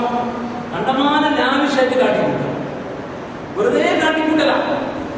അപ്പൊ പൊങ്ങച്ച പ്രകടന അൽഹാഖുമുത്തകാസുർ, പെരുമ കാണിക്കൽ, പൊങ്ങച്ചം കാണിക്കൽ നിങ്ങളെ നശിപ്പിച്ചിരിക്കുന്നു. ഖുർആൻ പറയാ ഹത്താസുൽ മഖാബിർ, നാശമാണ് നിനക്കെന്ന് ഇപ്പൊ നിനക്ക് ബോധ്യാവില്ല, ഖബർ ചെല്ലുമ്പോൾ ബോധ്യാവും. ഹത്താസുൽ മഖാബിർ, ഖബറിനെ സന്ദർശിക്കുമ്പോഴേ നിനക്കത് മനസ്സിലാവില്ല. അല്ലാത്ത വർത്താനം അവിടെ താക്കില്ല. അപ്പൊ പൊങ്ങച്ചക്കാരൻ, അതുപോലെ ഡമ്പ് ഫഖ്റ് കാണിക്കുന്നവൻ, പൗർ കാണിക്കുന്നവൻ, അവനെ കുറിച്ച് അല്ലദീന യബ്ഖലൂന, അവൻ പിശുക്കന. അപ്പൊ പൊങ്ങച്ചക്കാരൻ നമ്മൾ പിശുക്കനല്ല. നമ്മുടെ ഭാഷയിൽ പൊങ്ങച്ചക്കാരൻ ലാവിഷായിട്ട് കാട്ടിക്കൊടുക്കുന്ന ആളാണ്. അപ്പൊ പിന്നെ എന്താ ഈ പറഞ്ഞ? ഒരാളുടെ കയ്യിൽ പണമുണ്ടെങ്കിൽ, അവന് സൗകര്യവും സംവിധാനം ഉണ്ടെങ്കിൽ, അവൻ അള്ളാന്റെ മാർഗത്തിൽ നന്നായി ചെലവഴിക്കുന്നവനായിട്ട് മാറണം. അതാണ് അവനുണ്ടാവേണ്ട ഭാവം, അതാണ് അവന്റെ മുഖം. മറിച്ച് നമ്മുടെ സൗകര്യമുള്ളവർ അള്ളാന്റെ മാർഗത്തിൽ നന്നായി ചെലവഴിക്കില്ല, അതിനവൻ കുറച്ചേ കൊടുക്കും. അപ്പൊ അവൻ നിഷ്കണം. എന്നാൽ അവന്റെ പകിട്ട് മൊഞ്ച് കാണിക്കൽ, അവന്റെ പോഷ് കാണിക്കൽ, അവന് ഉള്ളതെല്ലാം കൂടി കാണിക്കാൻ വേണ്ടി അവൻ നടത്തിക്കൊണ്ടിരിക്കുന്ന ബാക്കി എല്ലാ കാര്യത്തിലും ലാവിഷായിട്ട് ചെലവഴിക്കും. അപ്പൊ ഈ സംഗതി അള്ളാഹ്ക്ക് സഹിക്കാൻ പറ്റാത്ത കാര്യം. അതുകൊണ്ട് അള്ളാഹ് അവന്റെ മുഖത്തെ വിരുദ്ധോക്തിയോടെ അവതരിപ്പിക്കുക. എന്താ സംഗതി? ഈ പൊങ്ങച്ചക്കാരൻ നോക്കുന്ന വിശുക്കണം. അപ്പൊ നമുക്ക് മനസ്സിലായില്ല, പഠിച്ചവനെ ഇവനല്ലേ ഇങ്ങനെ കാണിക്കുന്നത്? ഇവന് കല്യാണം നടത്തി എത്ര പൈസ ലക്ഷങ്ങളാണ് നോക്കാം. അവന് കല്യാണത്തിന്റെ മഹിമ അങ്ങനെ പറഞ്ഞ പോലെ കല്യാണത്തിന് അവൻ ചെയ്ത കാര്യങ്ങൾ പറയുമ്പോ അവന് പറയാൻ ആഗ്രഹമുണ്ട്. എന്ത്? അവന്റെ മോളെ ഉടുപ്പിച്ച അടിവസ്ത്രത്തിന്റെ വില വരെ പറയാൻ ആഗ്രഹമുണ്ട്. അതിന്റെ കമ്പനി വരെ പറഞ്ഞേക്കും. മേടിച്ചിട്ട് പറയാത്ത അത്ര വരെ അവൻ ഇത്ര ചെയ്തിരിക്കുന്നു എന്ന് പറയാനാണ് ഇവൻ ആഗ്രഹം. പിന്നെ നമ്മളൊക്കെ ഇരിക്കുന്നുണ്ട് അത് പറഞ്ഞില്ല, ബാക്കി ഒരുപാടൊന്നും പറഞ്ഞു എന്നേ ഉള്ളൂ. അങ്ങനെ മനസ്സിലാക്കിയാൽ മതി. അപ്പൊ നമ്മൾ കാണുന്ന ഈ ഫഖ്റുകാരന്റെ, പൗർ നടിക്കുന്നവന്റെ, ഈ പൊങ്ങച്ചക്കാരന്റെ കോലം, അവൻ ആവശ്യമുള്ള ഒരു സംഗതിക്ക് ഒരുപാട് ചെലവഴിക്കുന്നു. അതാണ് ദൂർത്ത്. പക്ഷെ അന്ന് അവന്റെ ആ മുഖത്തെ വല്ലാത്ത കോലത്തിൽ അവതരിപ്പിച്ചു. ഈ പൊങ്ങച്ചക്കാരൻ ദൂർത്ത് കാണിക്കുന്നവരാണ് എന്ന് മലയാളത്തിൽ നാം നിൽക്കുന്നവരെ പറയുമെങ്കിൽ അത് നിൽക്കുന്നവരുടെ പ്രസ്താവന, സത്യപ്രസ്താവനയാണ്, ഒരു സ്റ്റേറ്റ്മെന്റ്. പക്ഷെ അവിടെ ഈ സ്റ്റേറ്റ്മെന്റ് തിരിച്ചു വെച്ചു. ഇവർ പൊങ്ങച്ചക്കാരാണ്, ഫഖ്റ് നടിക്കുന്നവരാണ്. കാരണം എന്താ? അവർ പിശുക്കരാണ്. അപ്പൊ എവിടെയാണ് ഈ പിശുക്ക്? അള്ളാന്റെ ദീനിന്റെ മാർഗത്തിൽ ചെലവഴിക്കുന്നിടത്ത് പിശുക്കരാണ്. അതിലവൻ കൈമേൽ മറന്ന് ചെയ്യൂല, കൈ അതിന് ചെയ്യൂല, അതിലവൻ മനുഷ്യന്മാരുടെ നീതിയെ കാണിക്കില്ല. ഒരു അനുഭവം പറയാം. ഒരു റമദാനിന്റെ അനുഭവം പറഞ്ഞുകൊണ്ടിരിക്കാം. ലാസ്റ്റ് എല്ലാവരും പറയുമ്പോൾ ഞാൻ പോവാണ്. അപ്പോ നമ്മുടെ മഹലിൽ തന്നെ കല്യാണത്തിന് വിളിച്ചുകൊണ്ട് ഇമാമിനൊരു വിലയൊന്നും ഉണ്ടാവില്ല. അതേ ഒരു പോഷ വരാം, ഒരു വിലയില്ല. നമുക്ക് മനസ്സിലായില്ല വിലയില്ലാത്ത പ്രശ്നമാണ്. ഈ പഠിക്കുന്ന നമ്മൾ വരുമല്ലോ, ഇതൊരു വിലയില്ല. കല്യാണത്തിന് അണ്ടർ കസ്റ്റഡി ആര് ഇമാം 1:30 മണിക്ക് ചെക്കൻ വരെ 12 മണിക്ക് അയാളെ കസ്റ്റഡിയിൽ എടുക്കും. ഇയാളെ സമയത്തിന് വിലയില്ല, ഇയാൾക്കൊരു വിലയില്ല. ഇവൻ കൂലിക്കാരനല്ലേ ആര് ഇമാം. നിങ്ങൾ വെറുതെ ഇമാം എന്നൊക്കെ പറയല്ലേ, നിങ്ങൾ വില മനസ്സിൽ ഇവിടുത്തെ അവസ്ഥ ഉണ്ടാവും. എന്നിട്ട് കല്യാണമൊക്കെ കഴിഞ്ഞിട്ട് ഇപ്പൊ അതിന്റെ കല്യാണം സത്യം പറഞ്ഞാൽ ഗതികെട്ട കല്യാണമില്ല. ഞങ്ങളുടെ നാട്ടിലെ മലപ്പുറം പണ്ടാറടങ്ങിയ കല്യാണം. അതായത് പോയാത്തരം കുറ്റം, അത് കാണുന്നതും കുറ്റം, വരുന്നത് പേക്കോലങ്ങളും കുറ്റം, നമ്മളെ കണ്ണും തിന്മയിലായി പോകും. പഠിച്ചവനെ ഗതികേടായി പോലെ ആ ഭക്ഷണം പോലും കഴിക്കാൻ നമുക്ക് തോന്നില്ല. അങ്ങനത്തെ കല്യാണങ്ങൾ പണ്ടാറടങ്ങിയ കല്യാണം നടക്കുന്നത്. അപ്പൊ നമ്മൾ പോയി കുടുങ്ങി എന്ത് ചെയ്യാൻ പറ്റും? കൂലിക്കാരനായി പോയില്ല, ചെയ്യാതിരിക്കാൻ പറ്റും. എന്നിട്ട് ഈ പകയിൽ അവസാനം നമ്മൾ അഭിമാനത്തിൽ കഴിയും. ആര്? ഈ സാധനം, ഈ കല്യാണത്തിൽ ഇവര് ലക്ഷങ്ങൾ മുടക്കിയിട്ടുണ്ടാവും. ഭൂമി 1 ലക്ഷം, തട്ടുകടക്ക് 1 ലക്ഷം, 2 ലക്ഷം, അങ്ങനെ ഓരോന്നും ആക്കില്ല. എന്നിട്ട് ഈ പകയിൽ നിക്കാഹ് കഴിഞ്ഞിട്ട് പരസ്യമായിട്ടൊരു 100 റുപ്യ കൊണ്ട് എനിക്കവ അടിക്കാൻ തോന്നാറുണ്ട്, 3 അടയ്ക്കൊന്ന് കൊടുക്കാൻ തോന്നാറുണ്ട്. കാരണം നമുക്കൊന്നും അഭിമാനമൊന്നുമില്ല, വാങ്ങുന്നവർ വേറെ ഉണ്ടാവാം. അപ്പൊ നമ്മൾ വാങ്ങൂലെന്ന് തീരുമാനിച്ചു. അതാ ഇപ്പം നമ്മൾ അഭിമാനം നഷ്ടപ്പെടുത്താൻ തീരുമാനിച്ചിരിക്കാം. നമുക്ക് പൈസ ആവശ്യമില്ലാത്തല്ല, പക്ഷെ ഇത് മനുഷ്യന് വഷളാക്കണം. എന്നിട്ട് ഈ 100 ഉലുവ, ഈ 100 ഉലുവ കൊണ്ട് പരസ്യമായിട്ട് ഈ ആൾക്കാരെ മുമ്പിൽ എന്തൊരു കഷ്ടമാണ് മനുഷ്യന്മാരെ. ഞങ്ങളുടെ നാട്ടിൽ കൊണ്ട് കാണുക, അവിടെ ഇമാമികൾക്ക് മാന്യമായത് പള്ളിക്കാർ ചെയ്തു കൊടുക്കുക ചെയ്യാം, അയാളുടെ അഭിമാനം ചെയ്യാം. അപ്പൊ ഇത് നന്നാകാൻ സമ്മതിക്കൂല. ഈ ഇമാമികളൊക്കെ ഇറപ്പാക്കിയത് ഇവരാ.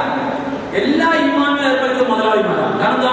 ഇവന്റെ കൈ നട്ടം ഈ ഉലുവ വാങ്ങിച്ച് അവന്റെ അഭിമാനത്തെ ഇല്ലാതാക്കിയിട്ട് അവനെ ഏർപ്പാടാക്കി മാറ്റി. ഇമാമികൾ ആരും ഈ പണക്കാരൻ നമ്മൾ വെടിച്ചു കൊല്ലണം, എന്നാലും നന്നാകൂടി നാട് നല്ല പണിക്കാർ കൊണ്ടിട്ട് നാടില്ല. അപ്പോ പറഞ്ഞെന്താ വെച്ചാൽ ഇങ്ങനെ നശിപ്പിക്കാൻ ചെയ്യാം, ഇങ്ങനെ നശിപ്പിക്കാം. അല്ലെങ്കിൽ ഇത്രയും ലക്ഷണം മുടക്കി ഈ സാധനത്തിന് ഈ കാര്യങ്ങൾ ചെയ്യിച്ച ഒരാൾക്ക് മാന്യമായിട്ട് ഒന്നും വേണ്ട, ഔദാര്യം വേണ്ട, ചെയ്ത പണിക്കുള്ള കൂലി അങ്ങനൊന്നും ഉണ്ടാവില്ലേ കൂട്ടരെ? ചെയ്ത പണിക്കുള്ള കൂലി ഉണ്ടാവില്ലേ? ഉണ്ടാവും. നിങ്ങൾ ഇവിടെ ഇറക്കി വിട്ട ബസ്സിൽ ഒരുത്തന്നെ ഇറക്കി വെച്ച ഒരു മെഡിക്കൽ സ്റ്റോറിലേക്കുള്ള കെട്ടിടത്തിന് കൊണ്ടേ കൊടുത്ത 10 രൂപ തരൂലേ ആ മെഡിക്കൽ സ്റ്റോറുകാരൻ? അത് ചെയ്ത പണിക്കുള്ള കൂലിയാ, അത് മാന്യമായിട്ട് കൊണ്ടല്ലേ.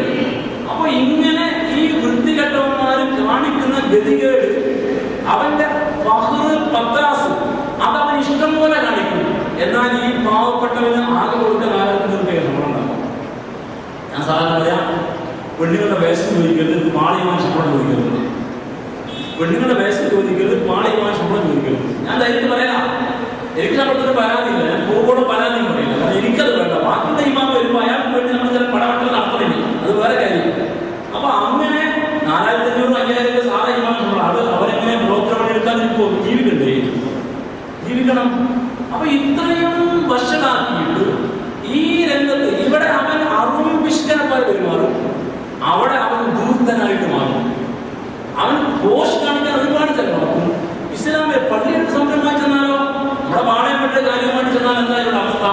അനുകൂല സാധനങ്ങൾ 500 രൂപ ചാടില്ല, അതിനൊരുപാട് പണിയാണ്. അപ്പൊ ഈ വശം അവന്റെ ഈ ദീനുമായി ബന്ധപ്പെട്ട കാര്യത്തിൽ അവന്റെ ഈ വൃത്തികെട്ട മുഖത്തെയാണ് അവരുടെ വിരുദ്ധോക്തിയായി സൂചിപ്പിച്ചത്, പറയാനെത്ര വിശദീകരിച്ചത്. ആരാണ് ഈ പകർ നടിക്കുന്നവൻ, പൊങ്ങച്ചക്കാരൻ, ഡമ്പ് കാണിക്കുന്നവൻ? അല്ലതിനെ അവൻ പിശുക്കനാണ്. എന്തോ ഒരു രസമുള്ള വാർത്ത, എനിക്ക് സന്തോഷമായി. ഇത്രയും പറയാൻ പറ്റില്ല ഈ കുറാൻ ക്ലാസ്. അല്ലതിനെ അവൻ പിശുക്കന്മാരാ എന്നല്ല, ഇവന്മാരെ പണിയെന്താ? അവർ ജനങ്ങളോട് പിശുക്കിനെ കൊണ്ടാണ് ഉദ്ബോധിപ്പിക്കുക, കൽപ്പിക്കുക. അതെ, ഇസ്ലാമിന്റെ കാര്യം വരുമ്പോൾ അവൻ പിശുക്ക പഠിപ്പിക്കുക, അത്രയൊന്നും കൊടുക്കണ്ട. അത് വേറെ, നമുക്ക് നമ്മളെ കാര്യങ്ങൾ ചെയ്യാം എന്ന് പറഞ്ഞ് ഇവരിങ്ങനെ അതിനെ വിട്ട് ഉരുട്ടിയിട്ട് അങ്ങ് നശിപ്പിച്ചു കഴിഞ്ഞു.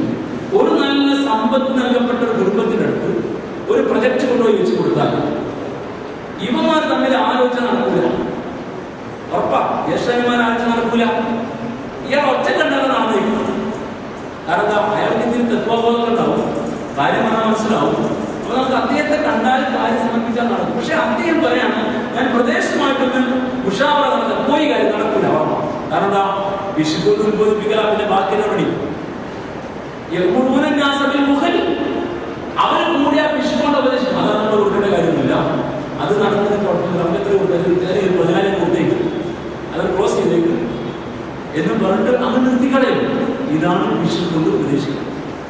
നമ്മൾ തെരഞ്ഞെടുത്ത ഒരുപാട് പേരെ കുറിച്ച് നോക്കിയിട്ട് ഇതാ ഇങ്ങനെ സംരംഭം ഉണ്ട്, നിങ്ങളെ ഏറ്റെടുക്കണം, നിങ്ങളുടെ കയ്യിലുള്ള പണം നോക്കണം, ഞങ്ങളുടെ കയ്യിൽ പണമില്ല, നടപ്പാക്കാൻ ഞങ്ങൾക്ക് പറ്റും, പിന്നെ എന്ന രീതി അല്ലെങ്കിൽ നിങ്ങളെ ഏറ്റെടുത്തോ എന്ന് പറഞ്ഞിട്ട് വലിയ പ്രതീക്ഷ. പിന്നെ ഇത്രയും ആൾക്കാരുണ്ടല്ലോ, തിരുവനന്തപുരത്തെ മുഴുവൻ ക്രീമല്ലേ ഇരിക്കുന്നത്, ഇത് നടക്കുന്നില്ല, നടക്കൂല.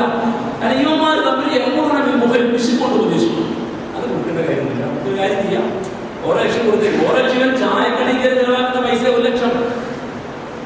ഇവന്റെ വീട്ടിൽ സർക്കാരത്തിന് 1 ലക്ഷം മുടക്കിയിട്ടുണ്ടാവും. ചെറിയ കാര്യം. 10 ആള് 2 ലക്ഷം മുടക്കിയിട്ടുണ്ടാവും. അപ്പൊ ഇങ്ങനെ ഇവൻ ചായ കുടിക്കാൻ കൊടുക്കുന്ന പണം കൊടുത്തിട്ട് ഈ സംരംഭത്തെ ഒതുക്കും. കാരണം അവർ ഉപദേശിക്കുന്നത് ഇഷ്ടപ്പെടാം. എന്നാൽ ഇവിടെ ഒരു മന്ത്രി വരാൻ പോവുകയാണ്, അല്ലെങ്കിൽ ഒരു മറ്റേ വരുന്നുണ്ട്, ഒരു സർക്കാരിൽ നടത്താൻ ഇവൻ കോടികൾ മുടക്കി, ഒരു പ്രശ്നം ഉണ്ടാവില്ല. കാരണം എന്താ? അവന് പൊങ്ങച്ചമാണ് വലുത്, പോഷാണ് വലുത്, പേരാണ് വലുത്, ദൂർത്താണ് വലുത്, ആളാവലാണ് പ്രധാനം. അങ്ങനെയാണ് ഇത് ലോകത്തിന്റെ അവസ്ഥ. ഈ അവസ്ഥ ഇത്രയും സുന്ദരമായി വിശദീകരിക്കാൻ ഉണ്ടാക്കി കഴിയും. അതുകൊണ്ട് അതിന്റെ വിരുദ്ധോക്തി വെച്ചിട്ട് പറഞ്ഞു, ഈ പൊങ്ങച്ചക്കാരും പമ്പ് കാണിക്കുന്നവരും അവരല്ലാതെ ഇഷ്ടമല്ല. അവരെ മനസ്സിലാക്കാനുള്ള തെളിവല്ല. അല്ലതിനെ അവർ വിശുദ്ധന്മാരാണ്. അവർ ജനങ്ങളോട് പിശുക്ക് കൊണ്ട് ഉപദേശിക്കും. അപ്പൊ ഒരാൾ പിശുക്കനാണ് എന്ന് നമ്മൾ പറയേണ്ടത് ഇസ്ലാമിനെ പിശുക്ക് നോക്കിയിട്ടാണ്. ഇസ്ലാമിന്റെ മാർഗത്തിൽ കൈയായി ചെലവഴിക്കുന്നവനാണ്, ഇസ്ലാമിന്റെ മാർഗത്തിൽ ഈ രീതി സ്വീകരിച്ചവനാണ് യഥാർത്ഥത്തിൽ പിശുക്കനല്ലാത്തവൻ. അവൻ ആവശ്യമായി ചെലവഴിക്കുന്നവനാണ്. ഇസ്ലാമിന്റെ കാര്യത്തിൽ കൈയായി ചെലവഴിക്കാത്തവൻ പിശുക്കനാണ്. അവൻ അവന്റെ കാര്യത്തിൽ നന്നായി ചെലവാക്കും. ഇങ്ങനെ ഇതാണ് ഇസ്ലാമിലെ പിശുക്കും ഇസ്ലാമിന്റെ ദൂർത്തും. അപ്പോ നമ്മൾ പിശുക്കൻ എന്ന് പറയുന്നവൻ ആരാ? ഇപ്പോഴും നല്ല വരുമാനം 35,000 ശമ്പളം ഉണ്ടാക്കിയാണ് മോപ്പടിൽ പോകുകയാണെങ്കിൽ നമ്മൾ പിശുക്കൻ കണ്ടില്ല. 35,000 ഉണ്ടായിട്ട് ഇപ്പോഴും മോപ്പടില്ല, അല്ലെങ്കിൽ മാതിരി ഒഴിവാക്കിയിട്ടില്ല. ആള് ഒരു സിസ്റ്റം എടുക്കേണ്ട സാഹിത്യമൊക്കെ ചോദിച്ചാൽ നമ്മൾ അവനാണ് ഇസ്ലാമിൽ നല്ലവൻ. കാരണം എന്താ? സഞ്ചരിക്കാൻ ഒരു വാഹനമുള്ളത്, അവൻ അത് മതി കൂട്ടരെ. എന്നിട്ട് അവന്റെ പണം അവൻ ഇസ്ലാമിൽ ചെലവഴിക്കുന്നുണ്ട്. അവനാണ് ഇസ്ലാമിൽ അള്ളാഹുവിന്റെ അനുഗ്രഹീതനായ ദാസൻ. അവനാണ് ഹൈറും വർക്കത്തുണ്ടാവുക. അങ്ങനെയാണ് ഇസ്ലാം പഠിപ്പിക്കുന്നത്. അപ്പൊ നമ്മുടെ കാഴ്ചപ്പാടല്ല ഇസ്ലാമിന്റെ കാഴ്ചപ്പാട്. ഒമയ്യത്തവല്ല, ഇതൊക്കെ ശരിക്കും ഇങ്ങനെ പറഞ്ഞു കിട്ടും. ഒമയ്യത്തവല്ല, ഇനിയും ആളുകൾ കാര്യങ്ങൾ മനസ്സിലാക്കാതെ പിന്തിരിയാണെങ്കിൽ, ഇതൊക്കെ അല്ല മനസ്സിലാക്കാൻ വേണ്ടിയാണ്. നിങ്ങൾ പിന്തിരിഞ്ഞു പോകരുത്, നിങ്ങൾ ഇങ്ങനെ പോകണം ഈ പറഞ്ഞ രീതിയിൽ. പക്ഷെ നിങ്ങൾ പിന്തിരിയാണെങ്കിൽ അള്ളാഹു കുറ്റകൻ, അവൻ ഐശ്വര്യമുള്ള ധനവാനുമാണ്. നിങ്ങൾ ചെലവഴിച്ചില്ല എന്നെങ്കിൽ അവന് കുഴപ്പം പറ്റില്ല. നിങ്ങൾ അന്ന് പറഞ്ഞ പോലെ ജീവിച്ചില്ല, അവന്റെ മാർഗത്തിൽ കൊടുത്തില്ല, അവന്റെ സംരംഭം അതുകൊണ്ട് നിന്ന് പോയി എന്നതുകൊണ്ട് അള്ളാഹ് ഒരു കോട്ടം വരില്ല. നിങ്ങളുടെ മുമ്പിലെ ഒരു പള്ളി, അല്ലെങ്കിൽ നിങ്ങളുടെ മുമ്പിലെ ഒരു പ്രൊജക്ട്, ഒരു നല്ല ഇസ്ലാമിന്റെ കേന്ദ്രം, ഒരു പ്രബോധന കേന്ദ്രം, അങ്ങനെ ഒരു സംരംഭം കൊണ്ടുവന്നിട്ടുണ്ട്. നിങ്ങളത് ചെയ്യാൻ തയ്യാറായില്ല. കാരണം നിങ്ങൾ ആ മാർഗം ചെലവഴിക്കുന്ന പിശുക്കനായിരുന്നു, നിങ്ങളുടെ കാര്യത്തിൽ പോഷായിട്ട് ചെലവഴിച്ചു എങ്കിൽ നിങ്ങൾ അറിയണം, നിങ്ങളത് ചെയ്തില്ല എന്നതുകൊണ്ട് അള്ളാന്റെ ഐശ്വര്യത്തിന് കോട്ടാൻ പറ്റൂല. അവൻ നിങ്ങളെ ആശ്രയിച്ചാണ് നിൽക്കുന്നത്, നിങ്ങൾ അവനെ ആശ്രയിച്ചാണ്. അപ്പൊ നിങ്ങൾ ചെയ്തില്ല എങ്കിൽ നിങ്ങളുടെ ഐശ്വര്യത്തിന് കോട്ടാൻ പറ്റും, അള്ളാന്റെ ഐശ്വര്യത്തിന് കോട്ടാൻ പറ്റില്ല. അള്ള വലിയാണ്, അള്ള വലിയ. നിങ്ങൾ പിന്തിരിഞ്ഞു പോയാലും അള്ള വലിയായിരിക്കും, നിങ്ങളുടെ വഴിക്ക് വന്നാലും അള്ള വലിയായിരിക്കും. അള്ളാഹുവിന്റെ വലിയ ഐശ്വര്യത്തിന്റെ അവസ്ഥയിൽ നിങ്ങൾക്ക് ഒന്നും ചെയ്യാൻ പറ്റില്ല. അല്ലാത്ത വർത്താനം നമുക്ക് വേണമെങ്കിൽ ചെയ്തോളൂ, നിനക്ക് വേണമെങ്കിൽ ചെയ്തോളൂ. നിന്റെ പരലോകം, നിന്റെ ഖബർ, നിന്റെ ബർസഖ്, നിന്റെ മഹ്ശർ, നിന്റെ ഹിസാബ്, നിന്റെ സ്വർഗം, നിന്റെ നരകം, അതിനു വേണ്ടി ചെയ്താൽ മതി. അള്ളാഹ് നീ ചെയ്താലും കുഴപ്പമില്ല, ചെയ്തില്ലെങ്കിലും കുഴപ്പമില്ല. നീ ചെയ്യാതിരുന്നത് കൊണ്ട് ഈ സംരംഭം വളർന്നില്ലെങ്കിലും അള്ളാന്റെ ഇസ്സത്തിന് കോട്ടാൻ പറ്റില്ല. നീ ചെയ്തിട്ട് ഉണ്ടായാലും അള്ളാന്റെ ഇസ്സത്ത് വർദ്ധിക്കാനും പോകുന്നില്ല. അതവിടെ അങ്ങനെ തന്നെ. കാരണം അവൻ നിങ്ങളെ ആരെയും ആശ്രയിച്ചല്ല, അള്ളാഹു സ്വമത്, നിങ്ങളൊക്കെ അവനെ ആശ്രയിക്കുകയാണ് ചെയ്യുന്നത് എന്നാണ് ഇവിടെ കിട്ടാവുന്നത്. അമ്മയതവല്ല, ആരെങ്കിലും ഇനി പിന്തിരിയാണെങ്കിൽ അവൻ ഏറെ പ്രതാപമാണ്, സുത്യർഹനുമാണ്. നാം നമ്മുടെ പ്രവാചകന്മാരെ അയച്ചു. കാര്യങ്ങളെല്ലാം ഇതുപോലെ വസ്തുതകൾ വെളിപ്പെടുത്തിയിട്ടുണ്ട്. പ്രവാചകന്മാരെ അയച്ചു. റസൂലെ അങ്ങേക്ക് ഒരുപാട് പേരെ അയച്ചിട്ടുണ്ട്, അങ്ങേ അയച്ചതുപോലെ എന്നാണ് പറഞ്ഞത്.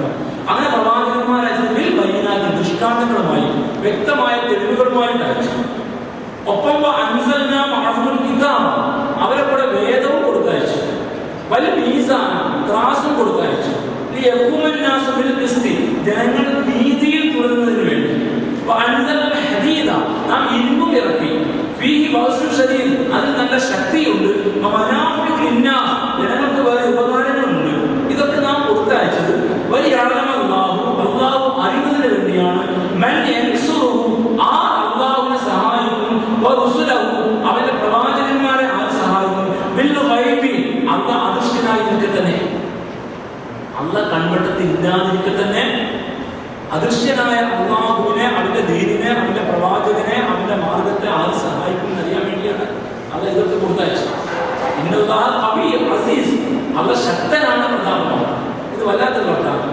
ആദ്യ ഭാഗത്ത് പ്രവാചകന്മാരെ അയച്ചു. അള്ള പ്രവാചകന്മാർ വരാത്തൊരു സമുദായമില്ല, എല്ലാവർക്കും വന്നിട്ടുണ്ട്. പറയാം, മുന്നറിയിപ്പുകാർ വരാത്ത ഒരു സമുദായമില്ല. അപ്പൊ ഇന്ത്യയിൽ പ്രവാചകന്മാർ വന്നിട്ടുണ്ട്. അങ്ങനെ വിശ്വസിക്കാൻ ഞാനുണ്ട്. ഇന്ത്യയുടെ ജനസമൂഹം ഒരുപാട് നൂറ്റാണ്ടായി ജീവിക്കുന്ന ജനങ്ങളുണ്ട് ഇവിടെ. അപ്പൊ ഇവിടെ പ്രവാചകന്മാർ വന്നിട്ടുണ്ട്. ആരാണെന്ന് നമുക്കറിയില്ല. പ്രവാചകത്വത്തിൻ്റെതായ വർത്തമാനങ്ങൾക്ക് സമാനമായ, അല്ലെങ്കിൽ ഇസ്ലാമിന്റെ മൂല്യങ്ങൾക്ക് സമാനമായ മൂല്യങ്ങൾ ഇവിടെ ഏതെങ്കിലും വേദങ്ങളിലോ വേദ പണ്ഡിതന്മാരുടെ കയ്യിലോ, ഏതെങ്കിലും ഭഗവാന്മാർ, ഗുരുക്കന്മാർ, സന്യാസിമാർ, ഋഷിമാർ, മുനിമാർ, മനീഷിമാർ എന്നിങ്ങനെ വിശദീകരണ ആരുടെയും കയ്യിലുണ്ടെങ്കിൽ അത് ഇസ്ലാമിൻ്റെതാണ്. അത് ഇസ്ലാമിൻ്റെതാണ്. അങ്ങനെ മനസ്സിലാക്കുക. അങ്ങനെ അല്ലെങ്കിലോ അത് ഇസ്ലാമിൻ്റെതാണ്, അത് അവരുടെ വകെ. അപ്പൊ ഇത് രണ്ടും ചേർന്ന് വന്നാലോ, ഇസ്ലാമിൻ്റെതായിരുന്നു, പിന്നെ മാറിപ്പോകാം എന്നൊക്കെ മനസ്സിലാക്കുക. അപ്പൊ ഇവിടെ വന്ന് ശ്രീരാമൻ, ശ്രീകൃഷ്ണൻ, ബുദ്ധൻ ഒക്കെ എന്തായിരിക്കും? പ്രവാചകന്മാരാകാൻ സാധ്യതയുണ്ടോ? ഉണ്ട്. നിഷേധിക്കാർക്കും കഴിയില്ല. ഉണ്ടെന്ന് പറയാൻ എന്താ തെളിവ് നിലക്ക് തന്നെ അതിലും ഇതിലും ചില സാമ്യങ്ങളുണ്ട്. അപ്പൊ അതവിടെ അങ്ങനെയല്ല ഒന്നും. അവിടെ വന്നെങ്കിൽ അവിടെ എന്തോ നേരത്തെ ഉള്ളത് ശരിയായിരുന്നു, പിന്നെ എന്തോ കയറി കൂടിയതാണ്. അങ്ങനെയാണ്. എന്താ ഉദാഹരണം? കുരുക്ഷേത്ര ഭൂമിയിൽ യുദ്ധരംഗത്ത് അർജുനന്റെ തേരാളിയായിട്ട് ശ്രീകൃഷ്ണ ഭഗവാൻ തേര് തെളിക്കുന്നു. നേർക്കുനേരെ സൈന്യത്തോട് ഏറ്റുമുട്ടിയെടുക്കുമ്പോൾ അർജുനൻ നിസ്സഹായനായി പോകുന്നു. തന്റെ സഹോദരന്മാരോടും ഗുരുവിനോടും പിതൃവിനോടും പിതാമഹനൊക്കെ എങ്ങനെ യുദ്ധം ചെയ്യും?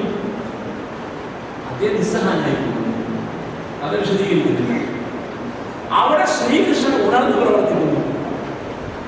ഈ യുദ്ധത്തിൽ നീ ഇറങ്ങി കളിച്ചില്ല എങ്കിൽ ദൈവം നിന്നെ ശിക്ഷിക്കും. ഈ യുദ്ധത്തിൽ നീ ജയിച്ചാൽ നിനക്ക് ദൈവത്തിന്റെ ഭാഗത്ത് ഒരുപാട് പ്രതിഫലം.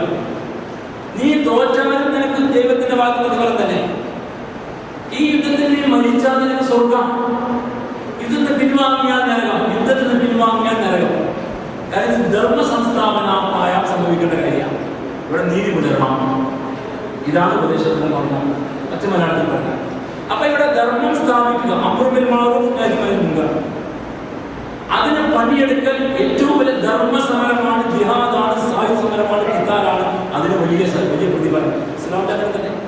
അതിൽ രക്തസാക്ഷിയായ സ്വർഗം, അതിൽ അനങ്ങിയെങ്കിലോ കുറ്റവാളിയാണ് നരകം. എത്ര കൃത്യമാണ് വർത്തമാനം. അപ്പൊ ഈ വർത്തമാനവും ഇതും ബന്ധമുണ്ടെങ്കിൽ അവിടെയൊക്കെ ചില വിഷയങ്ങളുണ്ട്. അപ്പൊ പ്രവാചകന്മാർ വന്നിട്ടുണ്ട്. ഇവിടെ അട്ടിമറിക്കപ്പെട്ടതാണ്. എവിടൊക്കെ അട്ടിമറി വേറെ പഠിക്കണം. ഇത് വിശദീകരിക്കാൻ ഇപ്പൊ സമയം ഉദ്ദേശിച്ചല്ല. കാര്യം എന്താ വെച്ചാൽ അന്ന് ഇങ്ങനെയൊക്കെ പ്രവാചകങ്ങളെ അടുത്ത് അയച്ചു. അയച്ചിടത്തൊക്കെ അവൻ 3 കാര്യങ്ങൾ അയച്ചു. ഒന്ന് അൽ ബയ്യിനാത്ത്, 2 അൽ കിതാബ്, 3 അൽ മീസാൻ. 3 പോയില്ല. ശരിക്കും പഠിക്കേണ്ടവർ നമ്മുടെ സമയം തീരാണ്. ഖുർആൻ ക്ലാസ് തീരില്ല. അതൊക്കെ വലിയ പോയിന്റ്. 3 വലിയ പോയിന്റാ. 3 ഗ്രന്ഥങ്ങൾ രചിക്കാൻ പറ്റിയ പോയില്ല. പ്രവാചകന്മാരാകാൻ 3 കാര്യങ്ങളൊക്കെ അയച്ചു. ഒന്ന്, അവരെ ബയ്യിനാത്ത് കൊടുത്തത് വ്യക്തമായ തെളിവുകൾ, ദൃഷ്ടാന്തങ്ങൾ, അടയാളങ്ങൾ. എന്തൊക്കെയാണത്? അവർ പ്രവാചകന്മാരെ തെളിയിക്കാൻ അള്ള നൽകിയ മുഅ്ജിസാത്തുകൾ, അമാനുഷിക ദൃഷ്ടാന്തങ്ങൾ, അത് ബയ്യിനാത്താണ്. 2, അവരുടെ അള്ള അറിയിച്ച ഒരുപാട് വലിയ വലിയ വസ്തുതകൾ വെളിപ്പെടുത്തിക്കൊണ്ട് അടയാളമായി കാണിച്ചു കൊടുത്തു. തിരുനബിയുടെ ഏറ്റവും വലിയ ബയ്യിനാത്താണ് ഈ ഖുർആൻ. അത് അമാനുഷിക ദൃഷ്ടാന്തം, മുഅ്ജിസത്താണ്. മൂസായുടെ വടിയാണ്. ഈസാ നബിക്ക് വേറെ ഒരുപാട് കഴിവാണ്. അതൊക്കെ ഈ പ്രവാചകന്മാരിൽ അവർ ബയ്യിനാത്തുകളാണ്.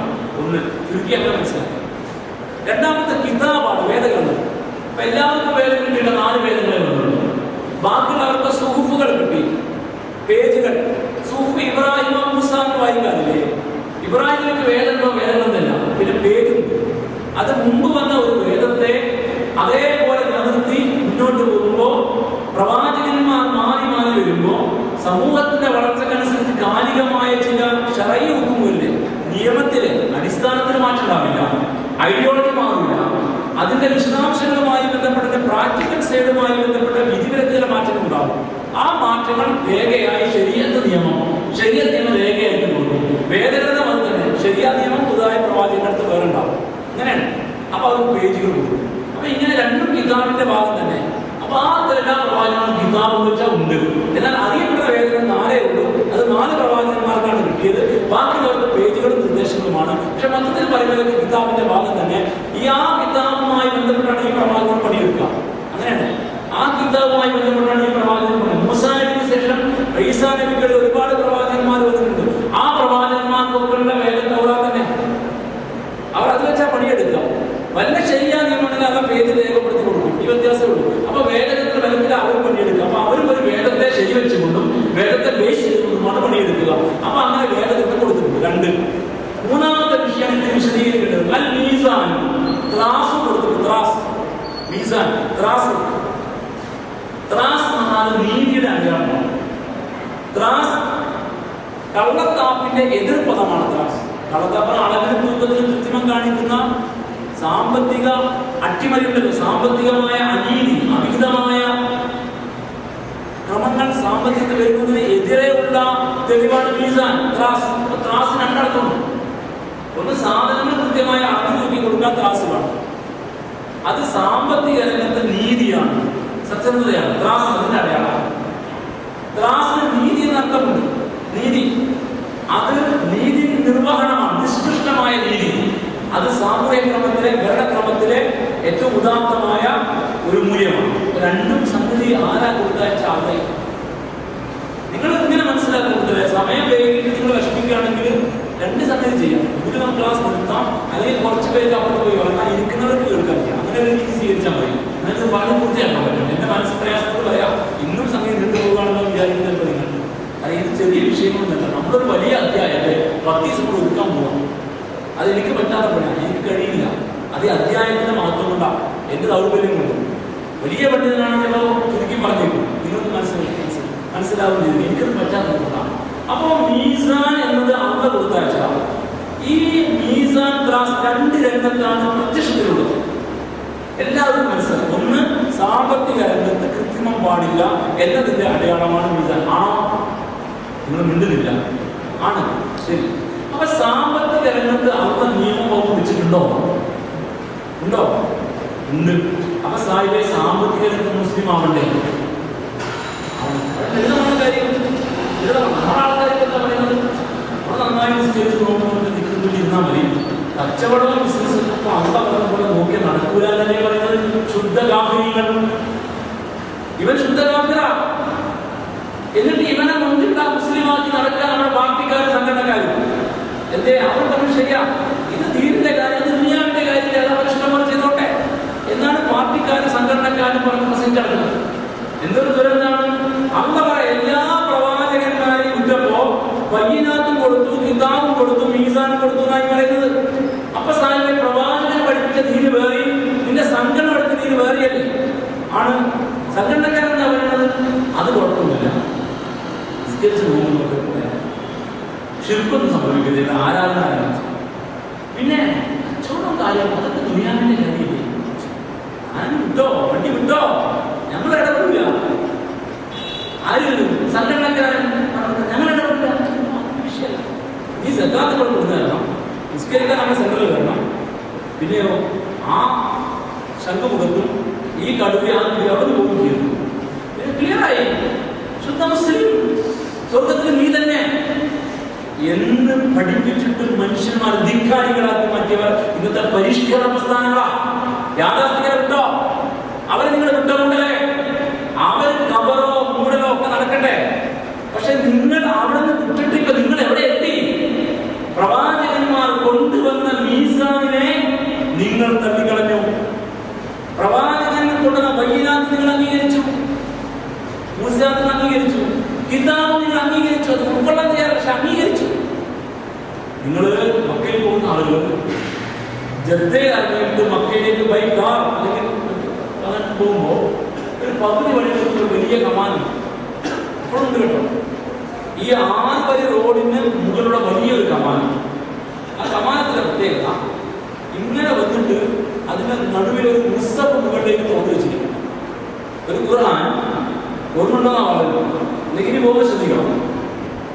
ഒരു വലിയ കമാനം ഈ 6 വരി റോഡ് 3 അങ്ങോട്ട് അതിനെ മൊത്തം കവർ ചെയ്തിട്ട് മധ്യത്തിൽ ഈ 2 വലിയ കമാനത്തിന്റെ ഭാഗം കൂടിച്ചേർന്നിടത്ത് ഒരു വലിയ മുസ്തഫ് മുകളിലേക്ക് തുറന്നു വെച്ച നല്ല ഒരു കമാനം ഉണ്ടാക്കി വെച്ചിരിക്കുക. അത് ശരിയാണ്. എന്താ ഇത് പറയുന്നത്? പടച്ചവനെ ഇത് നീ എടുത്തോ? ഏത് ഞങ്ങളെന്ത് ചെയ്യാനാണ്? നമ്മുടെ സെലക്ഷത്തിൽ നീതി അതാണ്. നമ്മുടെ സെലക്ഷൻ എങ്ങനെ അത് നീ എടുത്തോ? ആകാശത്തെ കാര്യങ്ങൾക്ക് തീരുമാനം നടന്നു. ഞങ്ങൾ പണ്ട് നടപ്പാക്കൂല. ഇതാണ് സെലക്ഷൻ. നിങ്ങളെന്നെ വിമർശിക്കാം, ഞാൻ തെളിവെച്ച് വർത്താനം പറയാം. പക്ഷേ ഇതിന്റെ സഹിഷ്ണുത നിൽക്കണ്ടില്ല. ഞാൻ ഇവിടെ തന്നെ ഉണ്ട് പണ്ടിരുന്നു. അതുപോലെ എല്ലാവരോടും ഉണ്ടാവും. അവിടെ സംസാരിക്കാണെങ്കിൽ നമുക്ക് പഠിക്കാൻ വേണ്ടിയാണെങ്കിൽ വരാം, തെറ്റാൻ വേണ്ടി വരുന്നത്. അപ്പോ ഇത് ദുനിയാവിൽ നടക്കൂല, നീ ആകാശം നടപ്പാക്കിക്കോ എന്ന അതേ മനസ്സാക്ഷി അവിടെ അവരെ കൊണ്ട് വരച്ചു വെച്ചതുപോലെ അങ്ങനെയാണ് സംഭവം. അപ്പൊ എന്താ മീസാൻ അംഗീകരിക്കില്ല. നല്ല മുസ്ലിമുകളാണ് മീസാൻ അംഗീകരിക്കില്ല. എന്താ ഈ മീസാൻ അങ്ങ് വെച്ചത്? പ്രവാചകന്മാരുമായിട്ടൊന്നും ഒന്ന് അളവിലും തൂക്കത്തിലും കൃത്രിമം പാടില്ല. അഥവാ സാമ്പത്തിക രംഗം വിശുദ്ധമായിരിക്കണം. അത് പ്രവാചകന്മാരുടെ ഉത്ബോധനമാണ്, ഇസ്ലാമിന്റെ വർമ്മ. നിങ്ങൾ അതുമായി ബന്ധപ്പെട്ട് മീസാൻ പറഞ്ഞ കാര്യങ്ങൾ വിഷയത്തിൽ അന്തപ്പെട്ട് പോകുന്നു. പ്രവാചകന്മാരെ മുമ്പിൽ വെച്ചുകൊണ്ട് അല്ലാഹു സുബ്ഹാനഹു വ തആല ഈ വിഷയത്തിൽ ഒരുപാട് ഉത്ബോധനം നടത്തിയിട്ടുണ്ട്. ആ ഉത്ബോധനം തെളിഞ്ഞു വരുന്ന ഒരു വശം ഔഫുൽ കൈല വൽ മീസാൻ, നിങ്ങൾ അളവും തൂക്കവും കൃത്യമായി പാലിക്കണം. അതാണ് ത്രാസ്. ഔഫുൽ കൈല വൽ മീസാൻ വലാ തബ്ഖസുൻ നാസ അഷിയാഅഹും, നിങ്ങൾ ജനങ്ങളുടെ വസ്തുക്കൾ തട്ടിയെടുക്കരുത്. സമ്പത്ത് നിങ്ങൾ അന്യായമായി സ്വന്തമാക്കരുത്. അന്യരുടേത് അന്യായമായി തട്ടിയെടുക്കരുത്. അവിടെ നിങ്ങൾ ത്രാസ് പാലിക്കണം, അളവും തൂക്കവും കൃത്യമായി പാലിക്കണം. സാമ്പത്തിക രംഗത്ത് സത്യത വേണം, അവിടെ സ്ഥിതിക്ക് വേണം, സത്യത വേണം. അവിടെ നിങ്ങൾ സാമ്പത്തിക രംഗത്ത് സുതാര്യമായി പെരുമാറണം, വിശുദ്ധരായിരിക്കണം. ആൾക്കാർക്ക് മനസ്സിലാവുക, വേഗം മനസ്സിലാക്കാൻ വേണ്ടി പറയാം. നമസ്കാരത്തിൽ കൃത്രിമം കാണിച്ചാൽ അല്ല പിടിക്കുന്നത് പോലെ നമുക്ക് ഉണ്ടല്ലോ. അത് 5 വക്ത് നിസ്കരിക്കും, ഭംഗിയായി നിസ്കരിക്കും, ഒക്കെ നിസ്കരിക്കും. കാരണം നമസ്കാരത്തിൽ അശ്രദ്ധമായാൽ, നമസ്കാരത്തിന്റെ വിഷയത്തിൽ വീഴ്ച വന്നാൽ അത് മതി നരകം കിട്ടാൻ. എന്താ ഫവൈലുൽ മുസല്ലീൻ, ഫവൈലുൽ മുസല്ലീൻ, നമസ്കരിക്കുന്നത് മഹാനാശമാണ്.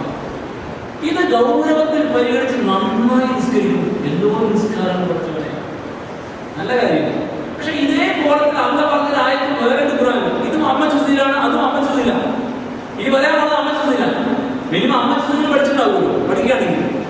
ഫവൈലുൽ മുസല്ലീൻ അമ്മ ചുതിയിലെ ഒരു ആയത്തിലെ ഒരു സൂറയിലെ ആയത്താണ്. നമസ്കാരത്തിൽ ആരാധനാ രംഗത്ത് കൃത്രിമം കാണിച്ചാൽ വീഴ്ച വരുത്തിയാൽ നരകം. ശരിയാ, ശരി. അതേ രീതിയിൽ അതേ അമ്മ ഇതേ ക്രമത്തിലൊരായത്ത് വരെ ഒരു അധ്യായത്തിന്റെ തുടക്കം വൈലുൽ മുത്തഫിഫീൻ الذين إذا اكتالوا على الناس يستوفون وإذا كالوهم أو وزنوهم يخسرون.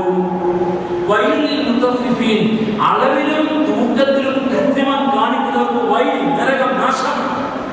അവിടെ നമസ്കാരത്തിൽ വൈൽ, ഇവിടെ അളവിലും തൂക്കത്തിലും കൃത്രിമം കാണിച്ചാൽ വൈൽ. രണ്ടും ഒരേ. ഫവൈലുൽ മുസല്ലീൻ, വൈലുൽ മുത്തഫിഫീൻ.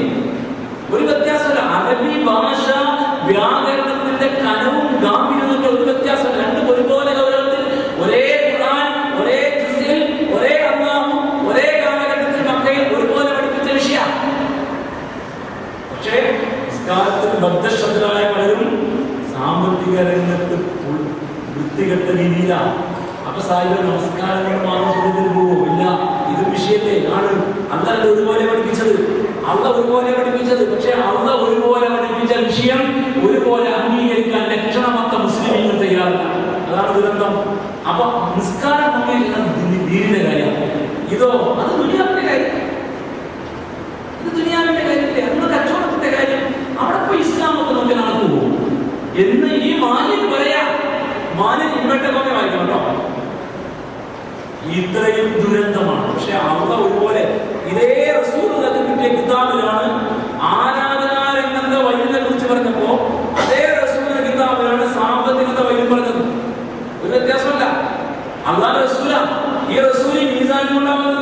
അതുകൊണ്ട് ആരാധനാ രംഗത്തെ നിയമങ്ങൾ പറഞ്ഞ അതേ റസൂൽ മീസാനും പറഞ്ഞു. തദ്ഫീഫ് പാടില്ല, സാമ്പത്തിക കൃത്രിമത്വം കാണിക്കാൻ പാടില്ല. അത് കാണിച്ചാൽ വൈൽ അല്ലദീന ഇദത്താലു അലന്നാസി യസ്തൗഫൂൻ, ജനങ്ങളുടെ കയ്യിൽ ഇങ്ങോട്ട് അളന്നു വാങ്ങും, പൂർത്തിയാക്കി വാങ്ങും. വൈദാ കാര്യവും അവസരവും മിക്സറും അങ്ങോട്ട് അളന്നു നോക്കിയവർക്ക് കുറവ് വരും. രണ്ടും ഒരേ ഗൗരവത്തിൽ പഠിപ്പിച്ചിട്ട് നമുക്ക് ഇന്നും ഉൾക്കൊള്ളാൻ പറ്റിയിട്ടില്ല. നമ്മളത് ദുനിയാവിന്റെ കാര്യമാക്കി കഴിച്ചിട്ട് ദീനിന്റെ കാര്യം വേറെ നോക്കാൻ നടക്കുക. അങ്ങനെ ഒരു ദീനില്ല, സമഗ്രമായ ദീനേ ഉള്ളൂ. അതും ദീനാണ്, ഇതും ദീനാണ്. കാരണം അതും ഇതും പ്രവാചകൻ കൊണ്ടതാ. ബൈനാത്തുമായി വന്നു പ്രവാചകന്മാർ, കിതാബുമായി വന്നു പ്രവാചകന്മാർ, മീസാനുമായി വന്നു പ്രവാചകന്മാർ. മീസാൻ ത്രാസ്, സാമ്പത്തിക രംഗത്തെ വിശുദ്ധി, അതാണ് ത്രാസ്. അത് ഇസ്ലാം. അപ്പൊ ഈ രംഗത്ത് വീഴ്ച വരുത്തിയാൽ അത് കൈകാര്യം ചെയ്യും. ഒരു പ്രവാചകനെ തന്നെ അയച്ചില്ലേ. ഷുഐബ് അലൈഹിസ്സലാം എന്തിനാ വന്നത് നിങ്ങൾ പഠിക്കുന്നു. ഈ വിവരങ്ങളിലൂടെ വിശദീകരിച്ചിട്ടുണ്ട്. പ്രവാചകന്മാരിലൂടെ ഷുഐബിന്റെ ചരിത്രം വെച്ചുകൊണ്ട് അതിന്റെ കഥയ്ക്ക് വിട്ടിട്ട് അതിന്റെ ഉത്ബോധനപരമായ വശം 6 പുസ്തകം ഞാൻ നടത്തിയിട്ടുണ്ട്. എന്റെ ബാധ്യത പൂർത്തിയായിട്ടുണ്ട്. ഇത് തിരിയാത്തവരെ വിളിച്ചു പോട്ടെ. എന്താ ഷുഐബിനെ ബന്ധപ്പെട്ട കഥ? ആ ജനത അളവിലും തൂക്കത്തിലും കൃത്രിമം കാണിക്കും. പ്രവാചകൻ ഷുഐബ് അലൈഹിസ്സലാമിന് അള്ളാഹുവിനെ വഴിപ്പെടണം, സാമ്പത്തിക രംഗം ക്ലിയറാക്കണം. ഇതാണ് ഉത്ബോധനം. ഒരു പ്രവാചകന്റെ മിഷൻ ഇതാ. നിങ്ങൾ അള്ളാഹുവിനെ ഭയപ്പെടണം, സാമ്പത്തിക രംഗം ക്ലിയറാവണം. അവര് പറഞ്ഞു യാ ഷുഐബ് അസ്വലാത്തുക തഅമുറുക അൻ നത്രുക മാ നഫഅലു അൻ നത്രുക മാ അസ്വലാത്തുക തഅമുറുക അൻ നത്രുക മാ വജദ്നാ അലൈഹി ആബാഅന ഔ അൻ നഫഅല ഫി അംവാലിനാ മാ നശാ. അങ്ങനെയാണ് ആലോചിച്ചത്. അല്ലയോ ഷുഐബ്, നിന്റെ ഈ ദീനും നമസ്കാരമൊക്കെയാണോ ഇങ്ങനെ പറയാൻ പ്രേരിപ്പിക്കുന്നത്? എങ്ങനെ? ഞങ്ങളുടെ കാരണവന്മാർ, ഞാൻ പറയാൻ തെറ്റിദ്ധരിക്കല്ലേ, ഞാൻ മലപ്പുറത്ത് കാരണവന്മാർ പറയും, നിങ്ങൾ കാരണവന്മാർ പറയും. ഇവിടെ കാക്കാരുടെ മോശം പറയാൻ എനിക്കറിയില്ല, പക്ഷെ ബഹുമാനിച്ചായി പറയുന്നത്. ഞങ്ങളുടെ കാരണവന്മാർ കൊണ്ടുവന്ന രീതിയെ ഒഴിവാക്കണം എന്ന് ഞങ്ങളോട് പറയാൻ പ്രേരിപ്പിക്കുന്നതിന്റെ നമസ്കാരമാണോ? കഴിഞ്ഞില്ല. ആയതിന്റെ ബാക്കി ഔ അന്നഫഅല ഫി അംവാലിനാ മാ നശാ, ഞങ്ങളുടെ പണം കൊണ്ട് ഞങ്ങളെ ഇഷ്ടം പോലെ ഞങ്ങൾ ചെയ്യുന്നതിനെ തടയാൻ നിന്നെ പ്രേരിപ്പിക്കുന്നത് ഈ നമസ്കാരമാണോ? 2 പ്രശ്നമാവും. എന്തൊക്കെ പ്രശ്നം? ഒന്ന്, ഞങ്ങളെ കാരണവന്മാർ കാണിക്കുന്ന രീതിയിൽ ഞങ്ങൾ പോകുന്നതിന് നീ തടയാണല്ലേ, അതിന് കാരണം നിന്റെ ദീനാണല്ലേ, ശരി വിടുക നിന്നെ. പിന്നെ ഇപ്പൊ നീ കൊത്തി മുറത്ത് കയറിക്കൊണ്ടാ പറഞ്ഞു ഞങ്ങളുടെ പണം സാഹിബേ, ഞങ്ങളുടെ പണം കൊണ്ട് ഞങ്ങളുടെ ഇഷ്ടം പോലെ ഞങ്ങൾ ചെയ്യുന്നതിനെ തടയാൻ നിന്റെ ഈ ദീന പ്രേരിപ്പിക്കുന്നത് എങ്ങനെ വിടില്ല. ഞങ്ങൾ നിന്നെ കൈകാര്യം ചെയ്ത് കളയും എന്നാണ് പറഞ്ഞത്. നമ്മളാൾക്കാർ പറയുന്നുണ്ട്, മുഖത്ത് നോക്കിയിട്ടെല്ലാം അങ്ങനെയാണ്. നമ്മളെത്ര വാഴ്ച പറഞ്ഞാലും ഈ പായം പറയുന്നുണ്ടാവും. എന്നത് എല്ലാം പറഞ്ഞു കിട്ടും. ആള് പോയിട്ട് 17 രാവിലെ 310 അപ്പം ഉണ്ടാക്കിയിട്ടോ ചോറുണ്ടാക്കി കൊടുത്തായിക്കൂലേ, തിരിഞ്ഞിട്ടും ചെയ്യും. എന്ത്? അത് നമ്മൾ സാധാരണ രീതിയല്ലേ. അത് മുടക്കൂല ഇല്ല, അത് മുടക്കൂല. കാരണം എന്താ? അത് ഞങ്ങളുടെ കാരണന്മാർ മുമ്പേ ചെയ്ത രീതിയാണ്. നമ്മളാണ് കൊടുക്കാറുള്ളത്, കൊടുക്കും. ഇതന്നെയാണ് ഇവർ പറഞ്ഞത്. ഞങ്ങളുടെ കാരണന്മാർ ചെയ്യുന്ന രീതിയെ എതിർക്കാൻ നിന്നെ പ്രേരിക്കുന്ന നമസ്കാരമാണോ? എങ്ങനെ വിടില്ല. പിന്നെ ഇതേ നമ്മുടെ ആൾക്കാരുടെ നടത്തുന്നത് എന്താ? അവരൊക്കെ അങ്ങനെയൊക്കെ പറയും. നമ്മൾ കല്യാണം നടത്തുന്ന ഞാൻ എൻ്റെ മകളെ കെട്ടിക്കുകയാണെങ്കിൽ 300 പവനാണ് എനിക്കുള്ളത് കൊണ്ടല്ലേ. പിന്നെ 80 ലക്ഷത്തിന്റെ കാറ് ഞാൻ കൊണ്ട് മുമ്പിൽ നിർത്തും. അത് ഞാൻ മക്കൾക്ക് കൊടുക്കുന്ന കാര്യമില്ലേ. പിന്നെ ഇതൊക്കെ അണിയിക്കുമ്പോൾ തുണി ചുറ്റാൻ സ്ഥലം ഉണ്ടാവില്ലല്ലോ. ഇപ്പൊ ഞാൻ ഇങ്ങനെയൊക്കെ അങ്ങനെ പറയില്ല കേട്ടോ. മോളെ ഇങ്ങനെ അണിയിക്കുമ്പോൾ തുണ കാണിക്കും, തുണീറ്റിയെ കാണില്ല. പഴയ കാലത്ത് റോമിലെയും പേർഷ്യയിലെയും സൈനിക ഭടന്മാരെ മൊത്തം ലോകം കൊണ്ട് കവച അണിയിക്കണം. ഇത് ഇത്ര കണ്ടിട്ടില്ലേ? നിങ്ങൾ എവിടെ ഇരിക്കുന്നത്? തലക്കൊരു ഓടി ഇങ്ങനെ മൊത്തം ലോകം കൊണ്ട് ഇങ്ങനെ അവയവങ്ങൾ ശരിക്കും ലോകം കൊണ്ടുള്ളൊരു ഇപ്പോഴത്തെ ബുള്ളറ്റ് പ്രൂഫിന് പകരം അങ്ങനെ ചെയ്യാം. അപ്പൊ അതുപോലെ നമുക്ക് ചെയ്താൽ പോരെ? സ്വർണ്ണം കൊണ്ട് മൊത്തം മനസ്സിലാക്കാൻ പിന്നെ അവിടത്തും മറക്കണം, നമുക്ക് രക്ഷപ്പെടാം. നമ്മളിപ്പോ കുടുങ്ങിയതെന്താ?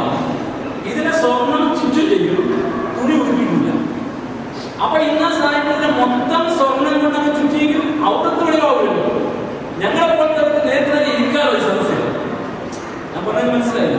ഈ എത്രയോ പവൻ കൊണ്ട് കൊണ്ട് കിലോ കൊണ്ട് ഒരു ലോകം ഉണ്ടാക്കുക, തലക്കൊരു മൂടി, കണ്ണ് മാത്രം പുറത്ത് കണ്ടോട്ടെ, പിന്നെ ബാക്കി എല്ലാം ഇങ്ങനെ ഇതാക്കുക. അങ്ങനെ നമ്മുടെ യൂറോപ്യൻ സ്റ്റൈലിൽ പഴയ കാലങ്ങളിലെ റോമ പേർഷ്യ സൈന്യങ്ങളെ യുദ്ധരംഗത്ത് അവർ രക്ഷിക്കാൻ വേണ്ടി കവചങ്ങൾ അണിയിച്ചതുപോലെ നീ കിലോ കണക്കിന് സ്വർണം കൊണ്ട് പൂർണ്ണമായിട്ട് മൂടിയെങ്കിൽ നമുക്ക് ഔറത്ത് കാണില്ലല്ലോ, നമ്മളെ കണ്ണ് നിലത്ത് പോയില്ലല്ലോ. എന്റെ മോളാണ് ശരി, അപ്പൊ നമുക്ക് ഇവിടെ പെണ്ണല്ലേ, നിനക്ക് അവിടെ എങ്ങനെ ഇരുത്ത, ഞങ്ങളൊക്കെ